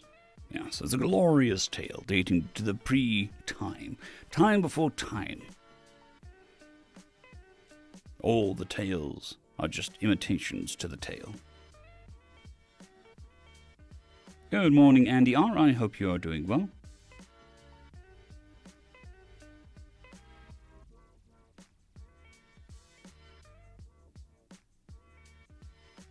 Fair enough, slow motion. Fair enough. I just got designated as the person to read out loud. It is both. You can have sci-fi and fantasy in the same story.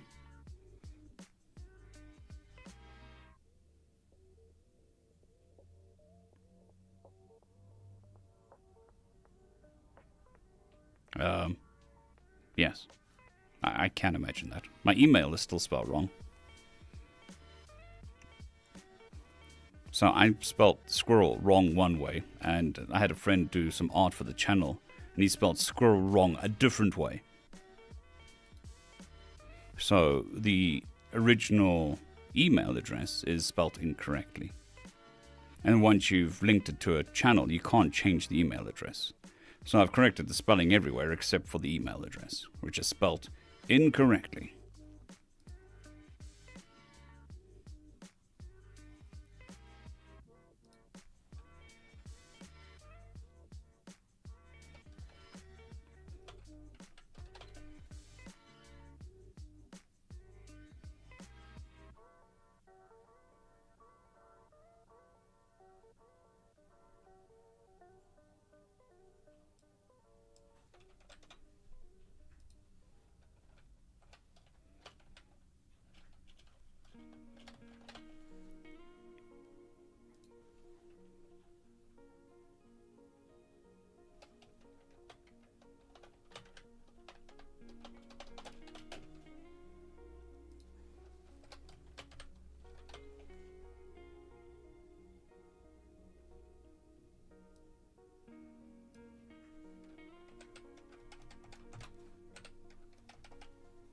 Yeah, I think it would be classified as sci fantasy. There's several on the channel.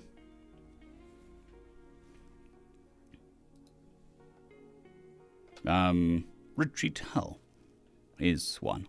It's both fantasy and science fiction.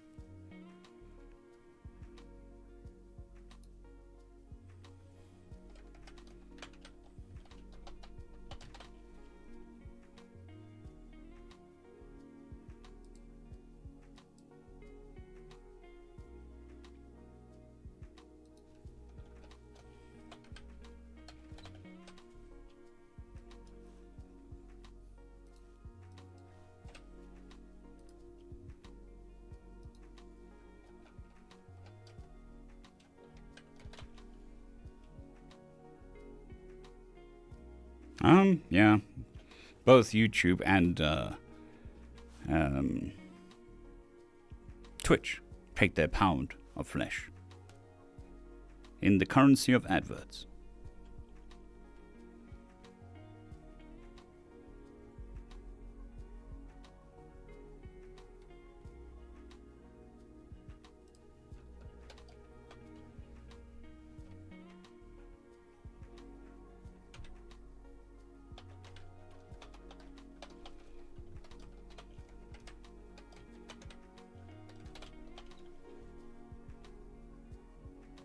Fair enough.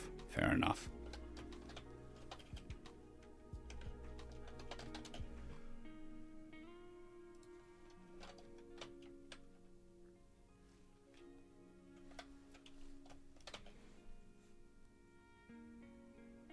Yeah.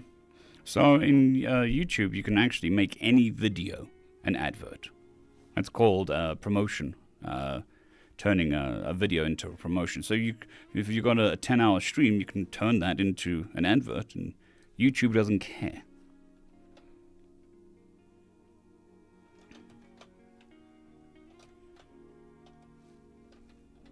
Hello?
Awesome.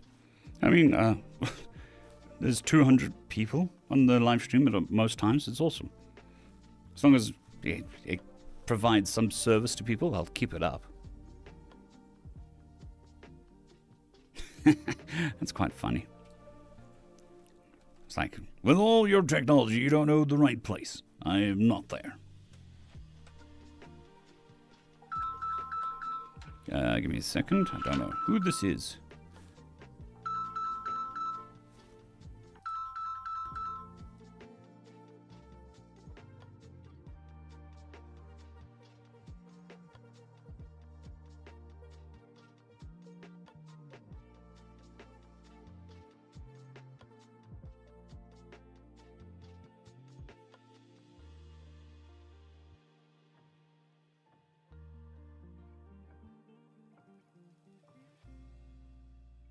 Robocaller. Yay. I'm expecting a package today, and they normally phone ahead. So that's why I answered the phone.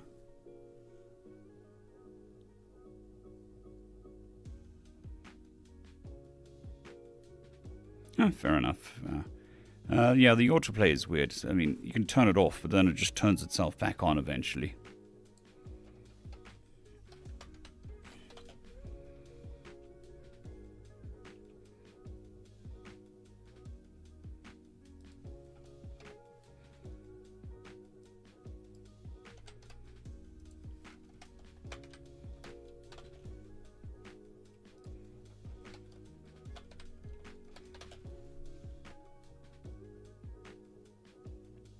Yeah, I try to be chill and relaxed.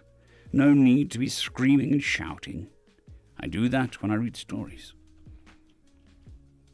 And if it's appropriate.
Yeah, fair enough.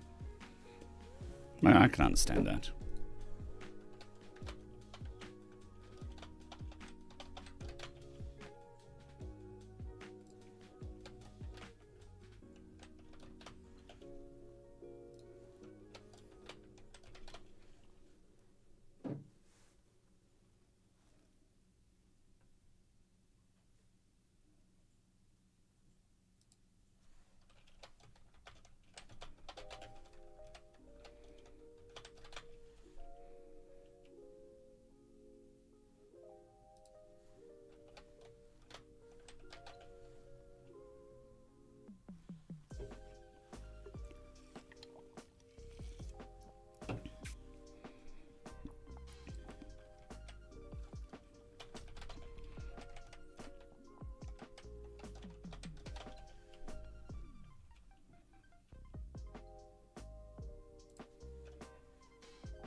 No, fair enough. I mean, I've had to learn to tone my voice down because I've got quite a loud voice.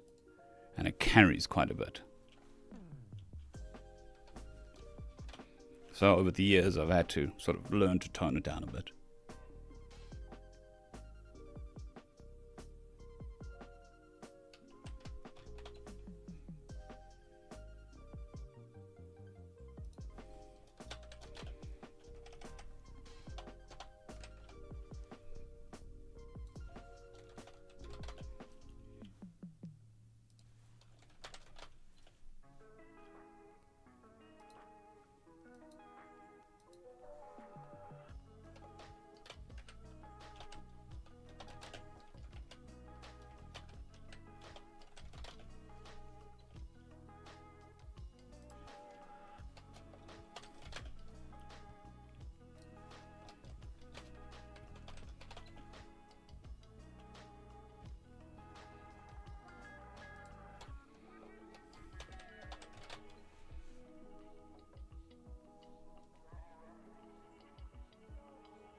Fair enough, Andy. Hopefully you get to work on time.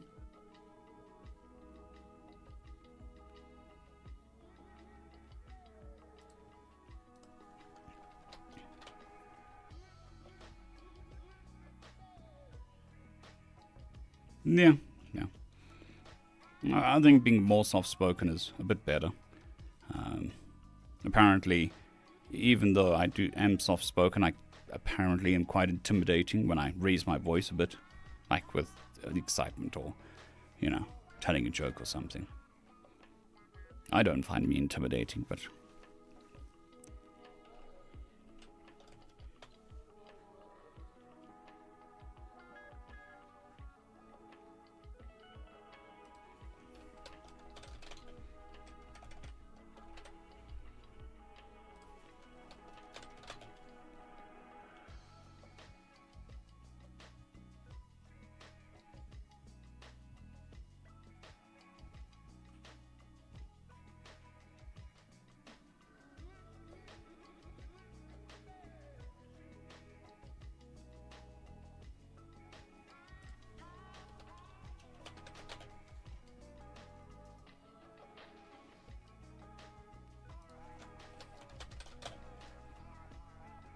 Alrighty, done. Story number 2 for this day. Story time, the sequel.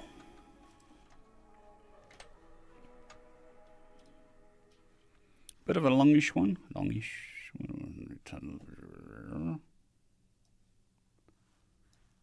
you exactly how long it is. 30 minutes, so a chunky one. Yes, I can. I definitely know I can knock myself out because I've done it. Well, almost. So, the hardest punch that I've ever received in the face, in theory. I mean, I might have actually got harder when I was a kid, getting into fights and stuff.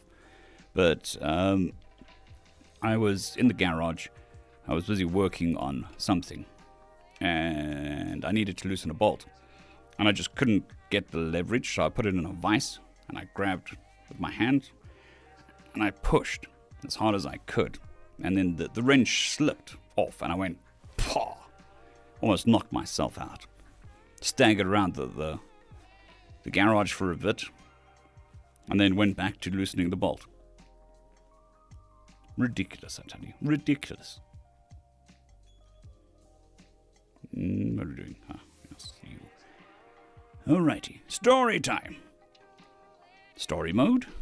Story mode. Okay.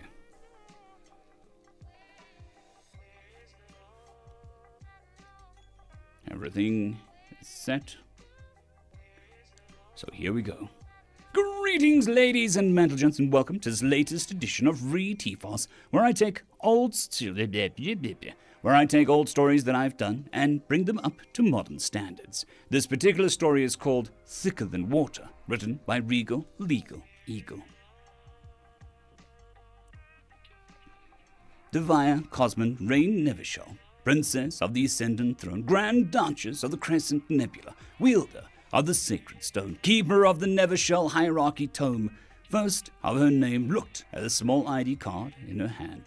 It simply said, Devia Cosman, MD. Cosman was a plenty common name despite her Cosman. Cosman was a plenty common name. Nope. Hit the record button first. This is what we do. Professional, all the time. Greetings, ladies and gentlemen, and welcome to this latest edition of Re-Tifos, where I take old stories that I did way back in the day and bring them up to a modern standard. Anyways, this story is called Thicker Than Water, and it is written by Regal Legal Eagle.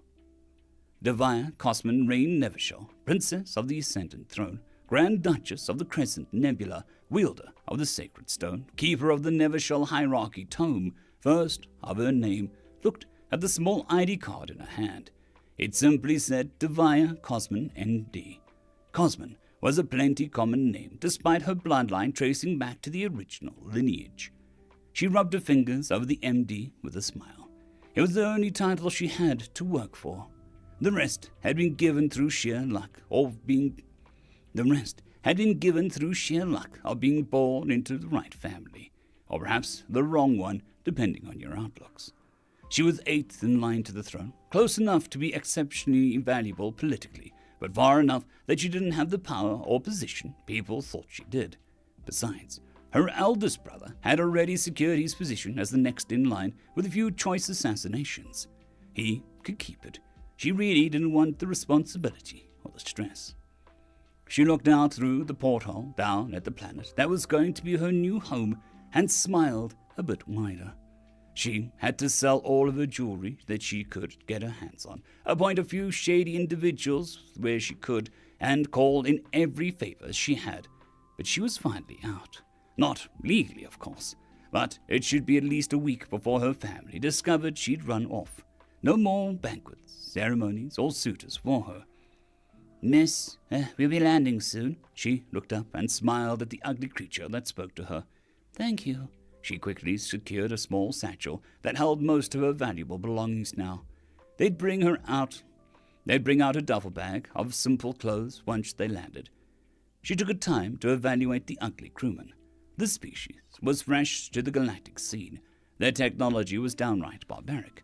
Their culture was 1,000 years behind that of her people, and their propensity for violence and injury was quite pronounced. There were all reasons that she'd chosen to live among them. Hopefully, they had no idea who she was, and with how often they should need a doctor, her position in this little colony should be secure. It would give her a chance to live among strange new creatures, experience life like a commoner, and she'd be able to practice medicine, which her royal life never would have allowed. There were some aspects she wasn't particularly fond of, however. They seemed to eat a lot of meat, and their bodies apparently couldn't efficiently break down all they ate, so they had an awful habit of releasing semi-toxic gases. Not to mention, they had bony protrusions that grew out of their digits. She'd been told that if they didn't trim them down regularly, they'd get very sharp and full of dirt. Their faces were also rather ugly to her. It sort of looked like someone had smacked them in the face with a stick, It sort of looked like someone smacked them in the face with a stick when they were young. It was too scrunched up. The ship began to rumble, and she saw a flare of heat around the viewport as the ship breached the atmosphere. She couldn't believe they relied on heat shields and thermal plating. Hopefully, they developed more sophisticated vessels soon. But the captain did a fine job, and they had soon landed with only a gentle bounce onto the landing pad. She unfastened her seat, and the creature showed back up to help her. She was the only passenger on the supply run. Well, Miss Cosman, welcome to the human colony of Karaya, he said, and she nodded in return. Thank you. She walked down the ramp onto the planet itself and looked around. Her long ears twitched, and turning as she took in the sights and sounds. They were on the edge of a very basic little colony. All prefabs so far, no new construction. There weren't any streets, and she spotted just a few lights on outside of some of the structures. When nightfall came, it would be dark indeed. There were a few small groups of trees on the edges of the town, but this part of the planet was dominated by wide fields. They were setting up for ranching and farming until the colony got better established. It should be quiet and boring, and she was looking forward to it. Nam your bag. She turned, and one of the humans was holding out her duffel bag from the cargo hold. She blinked and looked at him, unsure what he wanted, and then realization hit her. Oh, I'm sorry. Yes, of course. Sorry. She took the strap and laughed a little, realizing that it was silly to think that they'd do such a thing for her. Shouldering the strap of her duffel bag, she had to lean a bit to try and keep it positioned correctly. Now that she had a bag and her satchel on her person, she was literally carrying all of her possessions. A long cry from living in the luxurious prison. The humans were busy unloading the cargo from the ship, and no one seemed to be approaching her, so she began to walk into town. As she approached one of the first buildings, as she approached one of the first buildings. She gasped in surprise as two humans suddenly tumbled out of the door, wrapped up in a struggle of some kind. They were kicking and punching, biting and scratching. She looked around, noticing the humans were just walking by, but she couldn't believe that this was normal. Hello? Where are the law enforcement?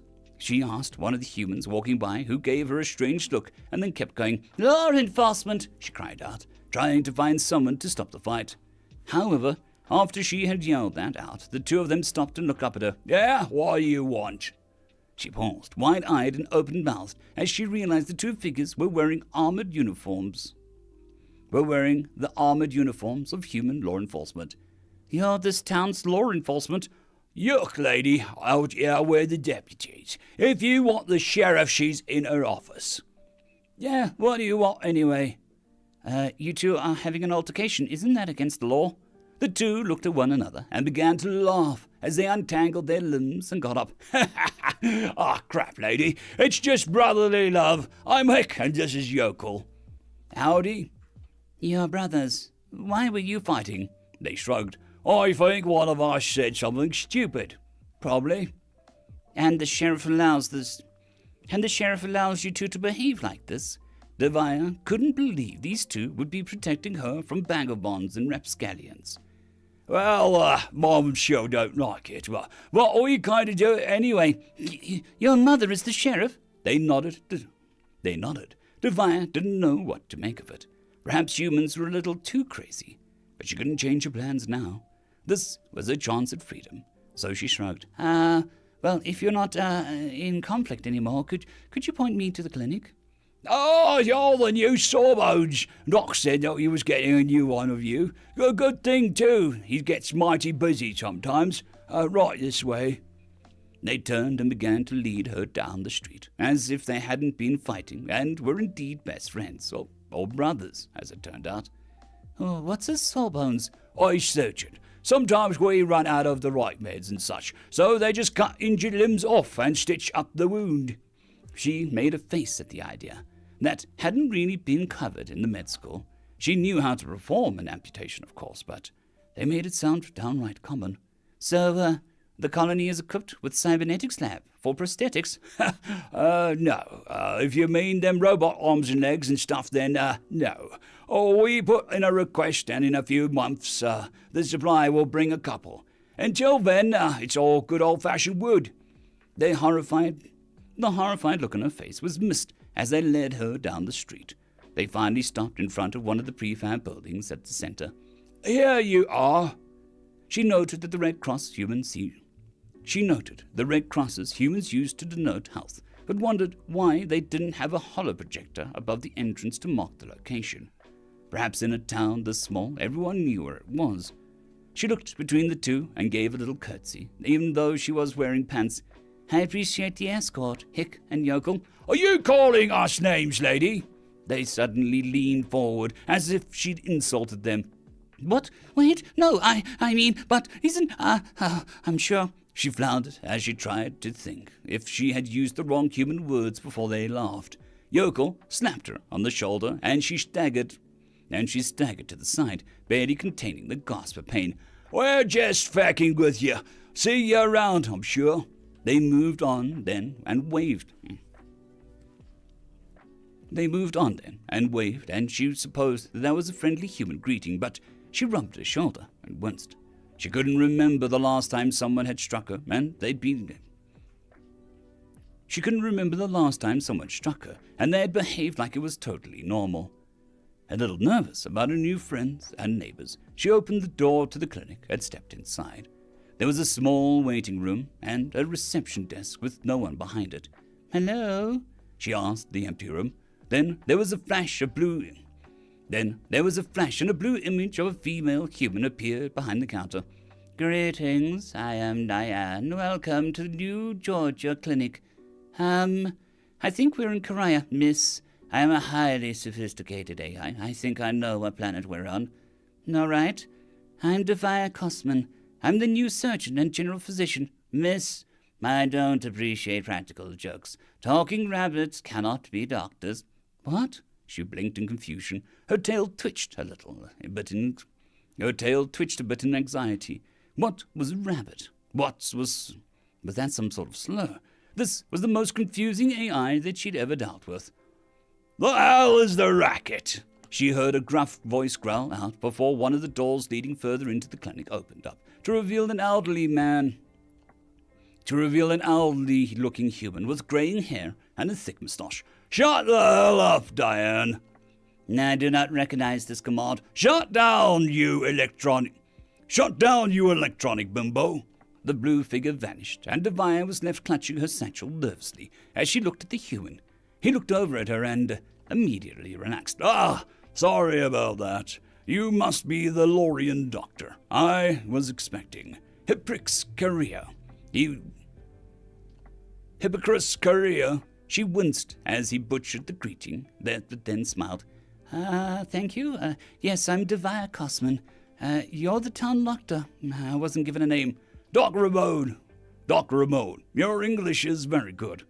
Lorian are rather adept at learning languages. "Ah, always good to know. I'm handy in English and Spanish with a little bit of Xeno tongues." That's nice. She nodded, but held back her surprise that he only knew 2 languages fluently.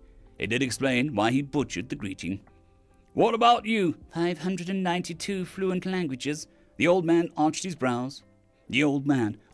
bushy brows at that and slowly nodded. "Ah, well, good to have an interpreter around. Here, let me show you to your room." He turned, waving her back through the door. He'd stepped out of. The halls were blue. The halls were bare and pure white. She knew humans like to keep hospitals and clinics sterile colors for some reason. Soon, he stepped into a small room that was roughly the size of one of her showers. Well, they weren't her showers anymore, were they? There was a bed, some shelves, a desk, a dresser, and a bathroom that was tiny compared to what she was used to. "It's a bit small, I'm afraid." It's perfect," she said with a smile and hefted a bag up onto the bed. "This is all I have anyway. I don't need much space." Well, that's the spirit then, youngster. I'm afraid that I'm not entirely up in Lorian culture and all that. Your credentials look great, but I couldn't tell the classwork apart from the residency. How long have you been a doctor?" "Oh, I'm only 45. This is my first posting." He arched his brows, and she could tell that he was confused. "We generally don't leave home until we're 50. I'm actually one of the youngest to graduate the academy, but I assure you I've performed hundreds of operations at this point." "Well, that's some relief then. I was worried that you hadn't cut someone open before." I haven't actually cut an organism open. They were virtual reality, but I assure you that we have the finest medical education in the galaxy. I don't think that's an issue." The human shrugged. "Well, the auto doc is on his last legs. These days, I don't trust it for more than amputation, so having any surgeon is better than having none. I'm glad to have some help here. I don't even have a nurse." "You don't?" "Nah. The last one was some rich preppy girl from the core planets who wanted to play at being a frontier doctor. She couldn't hack it 1 week before she was crying for home." Devia's face went neutral at the news. "But you're in your 40s. I'm sure you've been out in the frontier before." No.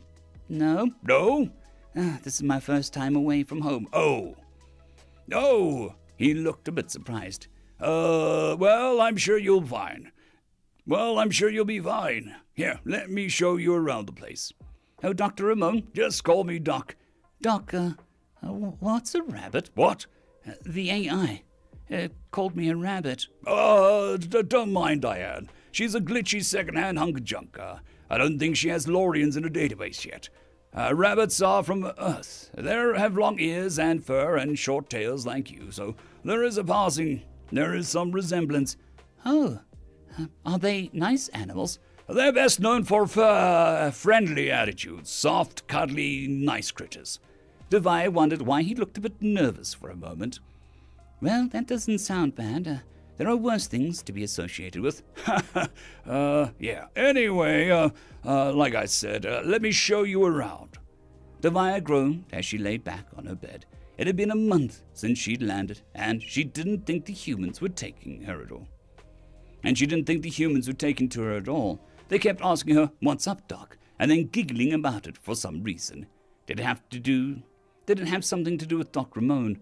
They were always pushing and shoving her when she came out of her surgery and They were always pushing and shoving her when she came out after a surgery to inform the family. They said the physical displays were meant as affectionate, but they kind of hurt. She'd expected life out here to be different than the pampered lifestyle that she was used to, but not quite like this. She couldn't even take a shower every day because they needed to ration water. It seemed like she was always smelling. Well, thank you very much for the distraction. It is very much appreciated. And what is that? Long live Chow, the bot. Hello, bot. Goodbye, bot. You're banned, bot. Bad bot. Mad bot.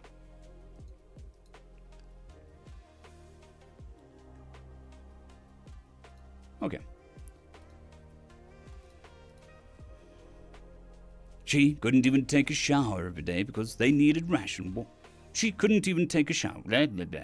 She couldn't even take a shower every day because they needed to ration water.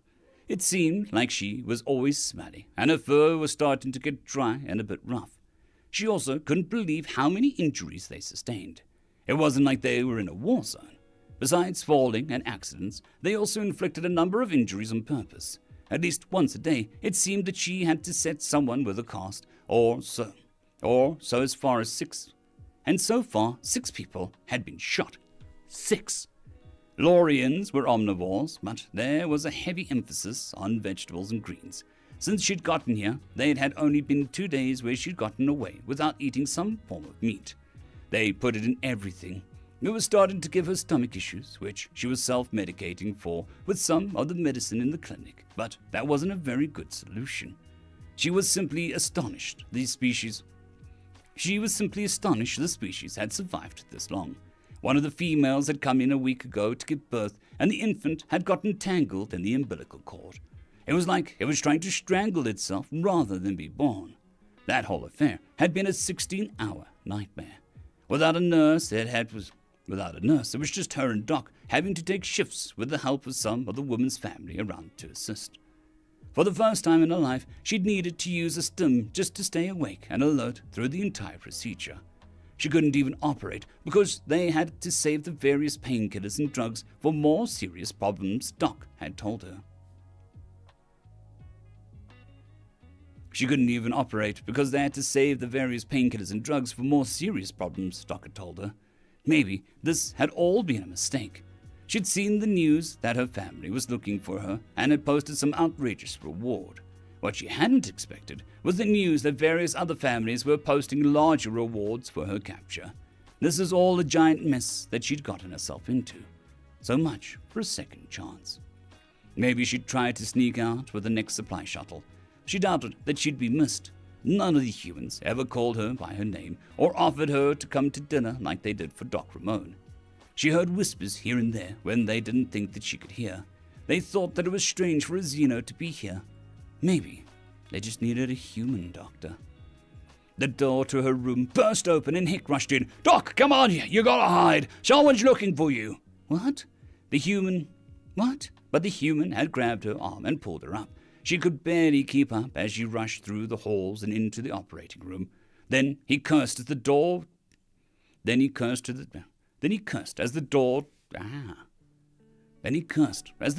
the back of the clinic started to open. He quickly opened one of the storage cabinets and shoved her inside, closing the door heavily as she squeaked at being shut in such a small area. She was about to crawl out and demand answers when she heard a guttural verse being spoken. "Get them over here. There are only 3 human law enforcers in this colony. The civilians don't matter." She heard footsteps and various people struggling. "You're thanking dead meat if you think you can come into my town and push around." You think that you're fucking dead You're fucking dead meat if you think that you can come into my town and push us around like this. That was the sheriff, Meredith. She sounded pissed. Don't translate that, Don't translate that, Henry. That was Doc Ramone. Henry was the town mayor. Devine had only met him a few times. Tall, thin, dark-skinned, nice, but always nervous. I won't, Doc, but what the hell are we going to do? Hey, stop all that gibberish, she heard in Vercish. He wants us to shut up, Henry translated. There wasn't any more talking for a minute, as she stayed curled up in hiding. She tried to think about what to do while she hid, but was coming up with a blank. She was a doctor, not a fighter. What was she supposed to do? Something told her that this wasn't a team sent by a family. Finally, she heard a robotic voice, likely the universal translator device. We want the fugitive. Who? That was Henry. The Loreline. There is no fugitive here, fella. Just hard-working colonists. Henry again. There are no fugitives here, fella. Just hard-working colonists. Henry again. Don't play stupid. Don't play stupid. We know she's here. Hand her over and you won't need to suffer. You're the one playing stupid. You killed 3 of us already, and you think that we won't need... And think we won't need to suffer. That was Doc Ramone. Devire had to hold in the gasp at that thought that 3 colonists had already been killed because of her. Maybe you're right. Either way, you don't tell we start torture. If you think we'll talk, you're wrong. I know your type. Even if there was a Loreline here, which there isn't, if we gave up, which we won't, you'd still kill us afterwards. He was speaking awfully loud, as if wanting to make sure that everyone heard. Good point. She heard the blast of fire and a heavy thud of something dropping to the ground. Who, Doctor? We want make sure next one slower to die. That was the doctor. Henry sounded faint, as if he could barely utter the words. She heard more Vercish then. Crap. That was the doctor. What do we do now? I don't know how much pain they can take. Feck it. And they just threatened to find and kill their young. Did they forget Henry could speak Vercish? Without being able to see the outside, she wasn't sure what was really going on. She was conflicted about what to do. She couldn't believe Doc had died, trying to keep her hidden. She wanted to give herself up and save the others, but they said that they'd kill them anyway. This was all her fault. You have children, talk or die. I'm an orphan. That was Yokel's voice. You, family. Also an orphan. If you gotta kill someone, just kill me. That was Hick. Why are they all willing to die for her? It didn't make sense. Someone talk or roll Conany burn. Look, I don't know if she's a fugitive, but there is a Xeno girl here in the colony. That was Henry. She sighed as she figured that he'd try to give her up and save his people. She didn't blame him. Where is... She is out in the ranch way out of town. Bought some big property, lots of money. Keeps to herself. Take us. Devire frowned, wondering who he was talking about. All right, let's all get loaded into a transport then. No, just you. Leave law enforcers here. You lie, they die. Fine. Fine. She heard footsteps, and after a while the sheriff spoke up. Hey, Hick. Don't you think it's good that there is only one ugly fecker here that's got his back to a bunch of storage cabinets? Yeah, Ma, I think that's a good thing too. Shut up. Shut up. She heard. Shut up. She heard someone bark in Vercish. Slowly, she opened the door to let some light in. She could see Doc's body on the floor of the operating room. There was a big yellow Verk brute just in front of her door, facing Meredith, Hick, and Yokel. With the light, she could look around her space and saw more of what was around her. Moving quietly, she opened the door wider, reaching up to the drawer above her. Slowly, she pulled it open as she reached up, feeling around until she felt one of the boxes she wanted. Making sure the Verk wasn't aware of her movement, she pulled the box out of the drawer, opening up a fresh syringe filled with muscle relaxant. Then, as slowly and carefully as she could, she opened the door and crawled out. The Verk was thankfully focused on the 3 humans. Gulping, she prepared herself and then jumped up, jamming the needle into the Verk's neck, slamming down on the plunger. The creature let out a gurgle and then toppled forward, hitting the ground heavily with Devaya clinging to his back. As soon as he was down, the humans moved. Hick kicked him in his blaster. Hick kicked away his blaster while the yokel pulled out a knife and made sure the Verk wasn't getting back up. Devaya had to look away as he did that. She moved over to Doc's body. He'd been shot dead in the chest. She could tell the humans were moving and doing stuff, but she weakly hugged Doc's body and began to cry. "I'm sorry," she gasped out. "Sweetie, Sweetie, what are you sorry for?" Meredith asked. "What do you mean? This is my fault. They were here for me, and you said three others died. I'm so sorry." No, sweetie. This was their fault. You didn't pull the trigger. You aren't responsible for what bad people do. As she hugged Doc, she felt As she hugged Doc, she felt the sheriff pet her head and her long ears. If this is the way they hunt criminals, then no wonder you broke their laws. What? Devaya looked up, vision blurry with tears. They said that you were a fugitive. I'm a royal princess. I ran away, so I didn't have to deal with a life that I didn't want. That's why this is my fault. Why didn't you just let them take me? I didn't want anyone to die. I just wanted to be free. Shh. Crap, you're not even a criminal. All more reason to help you out. Why are you so calm? Why was Doc willing to die for me? He's only known me for a month. Sweetie, in 1 month you've saved how many people? Not one of the idiots who got shot died. You saved Rose and her newborn. You're dealing with humans, sweetie. When you join our family, we treat you like one of our own, no matter what. Blood is thicker than water. Well, I'm not blood. You're the first Xeno to visit our little colony. Doc sang your praises when he saw your credentials, and after your first operation. He said that you could have picked any hospital in the known space. But instead, you came out to help a bunch of dumb colonists and live like this. That makes you blood to us. Devaya just started to cry harder at that. She'd been ready to leave them behind, and now all of this happened. She didn't want anyone to die.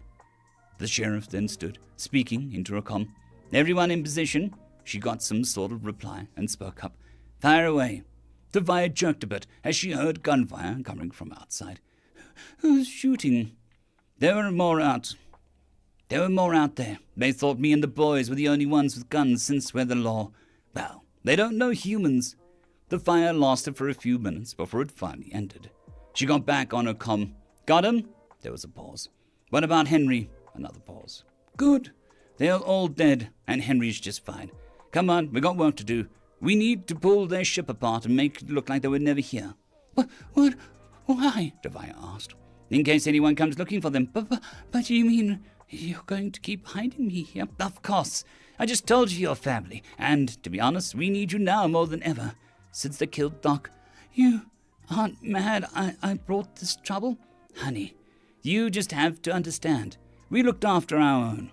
It doesn't matter what you look like or where you come from. There's more to blood than being genetically related. I already tried to tell you that.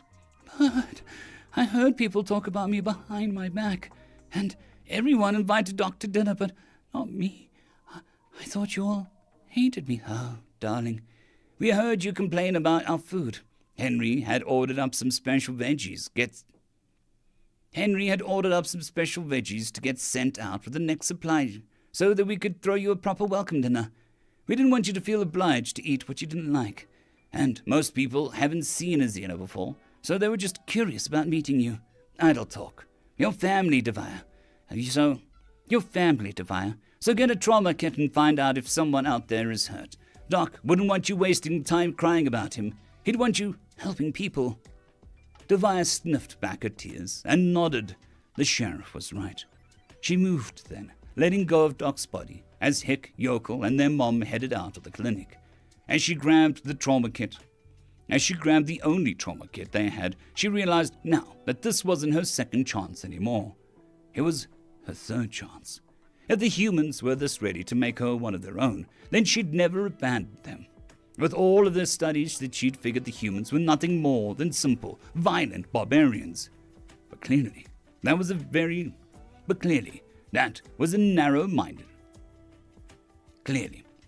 narrow-minded assessment. She'd never heard of a species that was willing to take in another's like they were. She never heard of a species that was willing to take in another like this with open arms, and apparently willing to die for them. What was the phrase that she'd used? Blood was thicker than water. If they claimed that she was blood, then who was she to disagree? She had a new family now, one willing to die for her protection and kill for her freedom. If it took her 100 years, she vowed to repay her new family for the trouble that she brought them. She'd been born into power, wealth, and nobility, but she'd given it all up to find a real home. And clearly she had. End of story.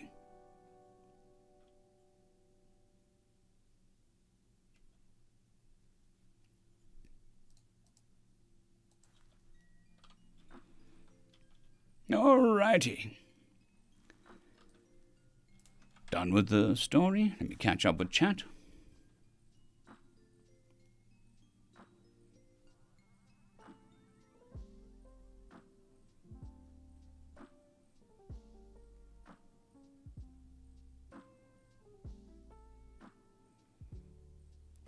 Phyllis, good evening, or afternoon, or morning, or whatever it happens to be for you, and welcome to the stream.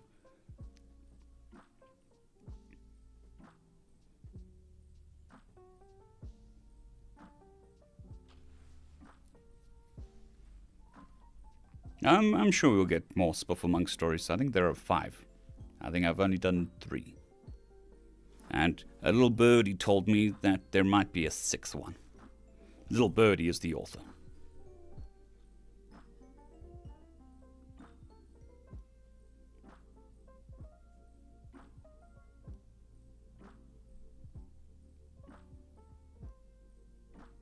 Yeah, so there was some bots on Twitch.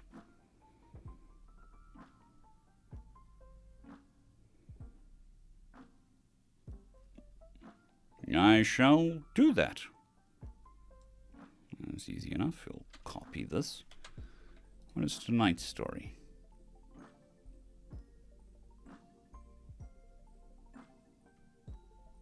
Tonight's story is... So what? Everyone's got a super soldier. Fair enough. Fair enough. That one. We'll just slap it on the end there.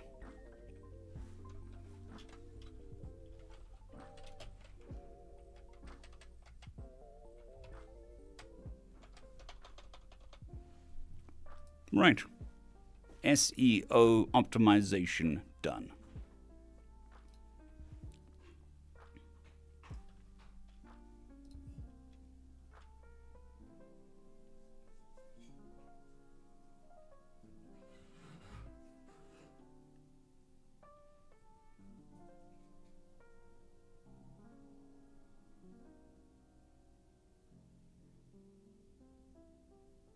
Yep. Regal Legal Eagles did several space westerns. Pretty cool. A thing happened. Excitement. Awesome. Mal S, thank you very much for the 500 bits. It is super appreciated. Got big flashy things saying we reached our goal. I have no idea what the second thing was. The first was the bits, the second was the goal. Right. The gambling machine that is Twitch has done its thing. Yeah, I try to animate them as much as I can. Try to tell as good of the story as I can.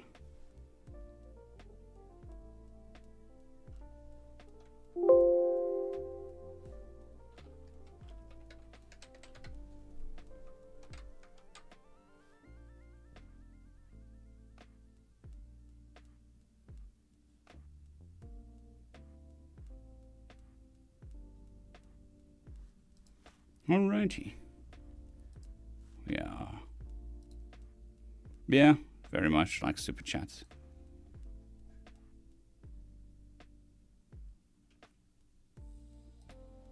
But, YouTube doesn't have the API open like Twitch, so you can't get all these notifications and stuff. It's a bit more of a pain.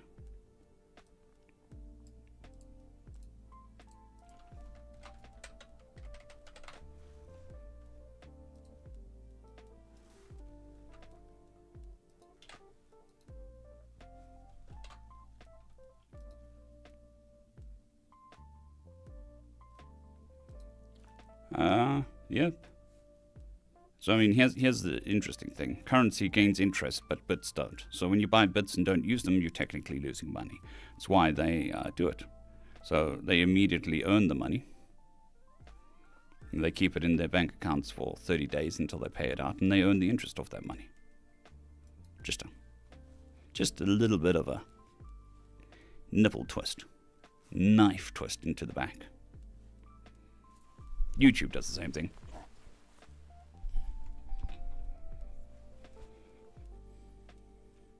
You can do pretty much the same on YouTube these days. You can gift memberships, and you got super chats, and you can become a channel member. So YouTube has taken a lot of what Twitch can do or has done.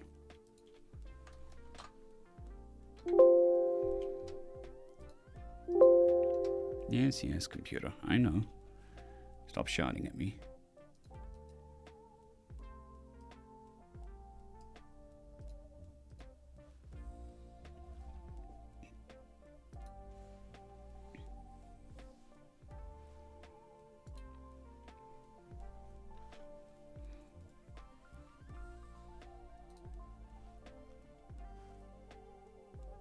Right, so we're going to do some... What are we doing?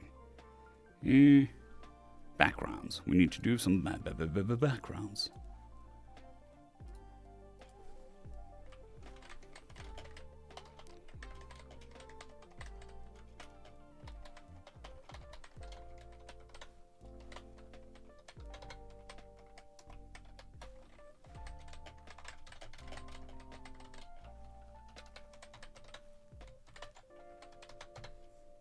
Oops, that's the wrong word. That's the right word.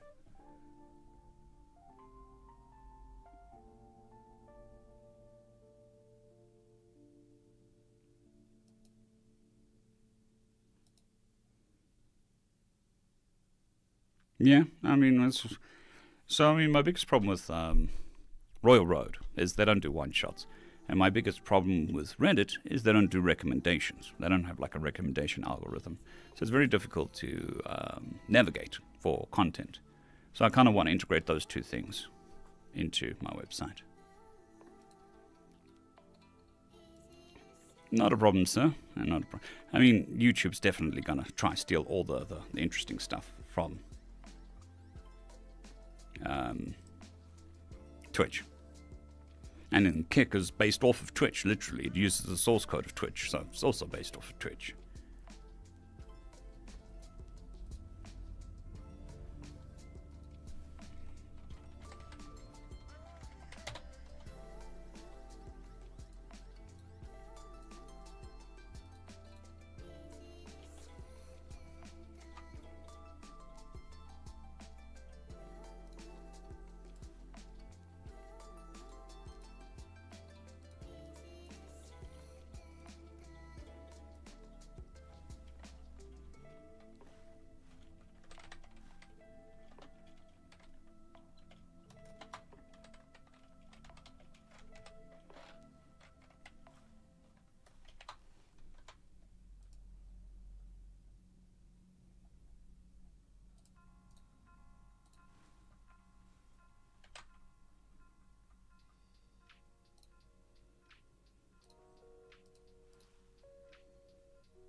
Alright, backgrounds generated. Now we can do some thumbnails.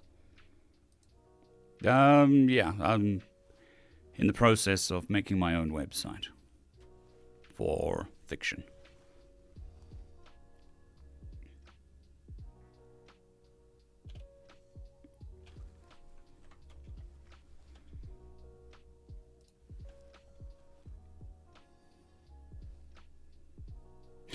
Well, it doesn't exist yet, so it's very difficult to give it. But I have somebody working on it, so hopefully we'll have some results soonish.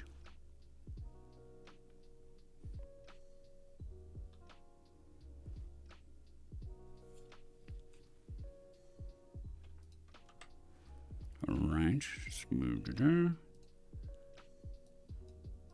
Right, so we need the Vercigan invasion.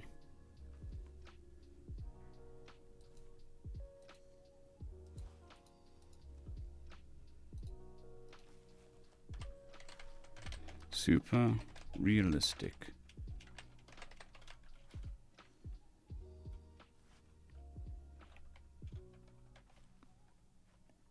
Not amphibian.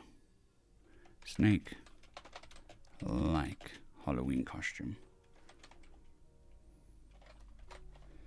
Snake like creature eating a chocolate bar.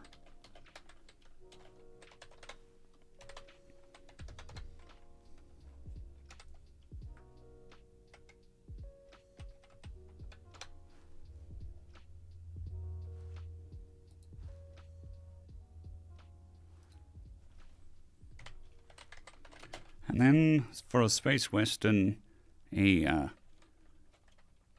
space bunny, humanoid bunny,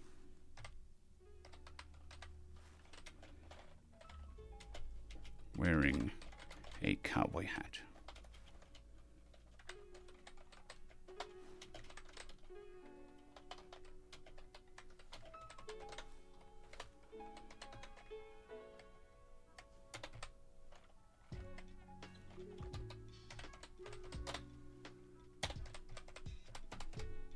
Tickety-tack, tickety-tack.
Okay.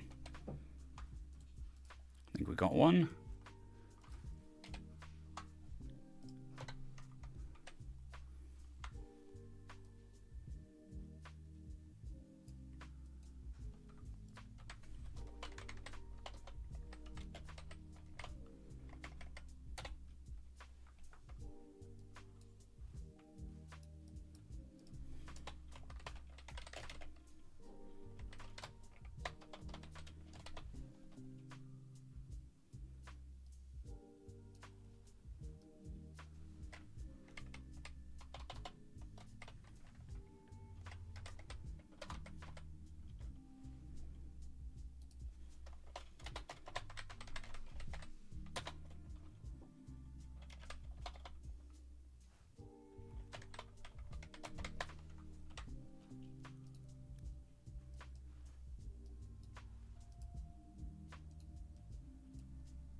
Okay, so that is one. Uno, the singular. The other one's a bit of a challenge. Let's try.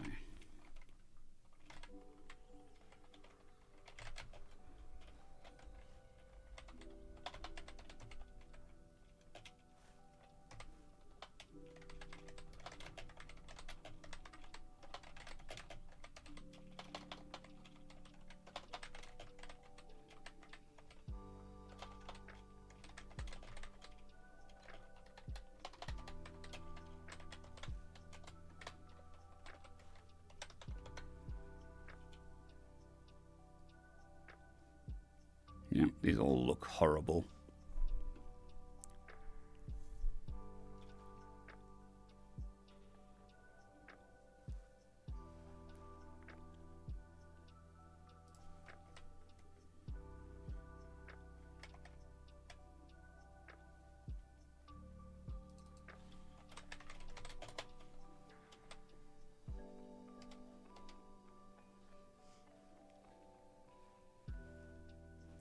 Ready 3 hours. Doesn't feel like it.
Interesting, but also remarkably creepy. So that basically describes most AI-generated stuff.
Oops.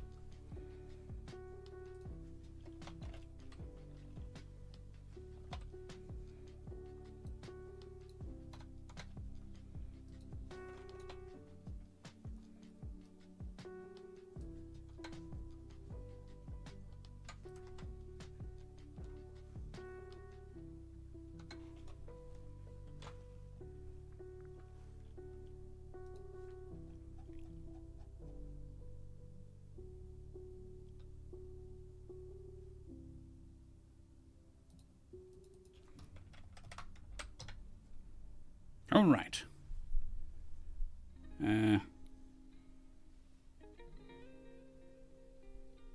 Yeah, I mean, it's the smudge tool, which is awesome to just extend a picture. Makes it easier. All right, those are the 2 thumbnails done. I think I'm going to call it a day. It was 3 hours. It was a decent stream. It was nice and long. We got 2 stories done. We had some chill times, some relaxation. So I'd like to thank you all for spending your time with me. It is very much appreciated. I will be streaming again tomorrow, so hopefully I'll see you then. Hopefully I was entertaining enough to pay back that time that you spent. And I'll see you tomorrow. Cheers.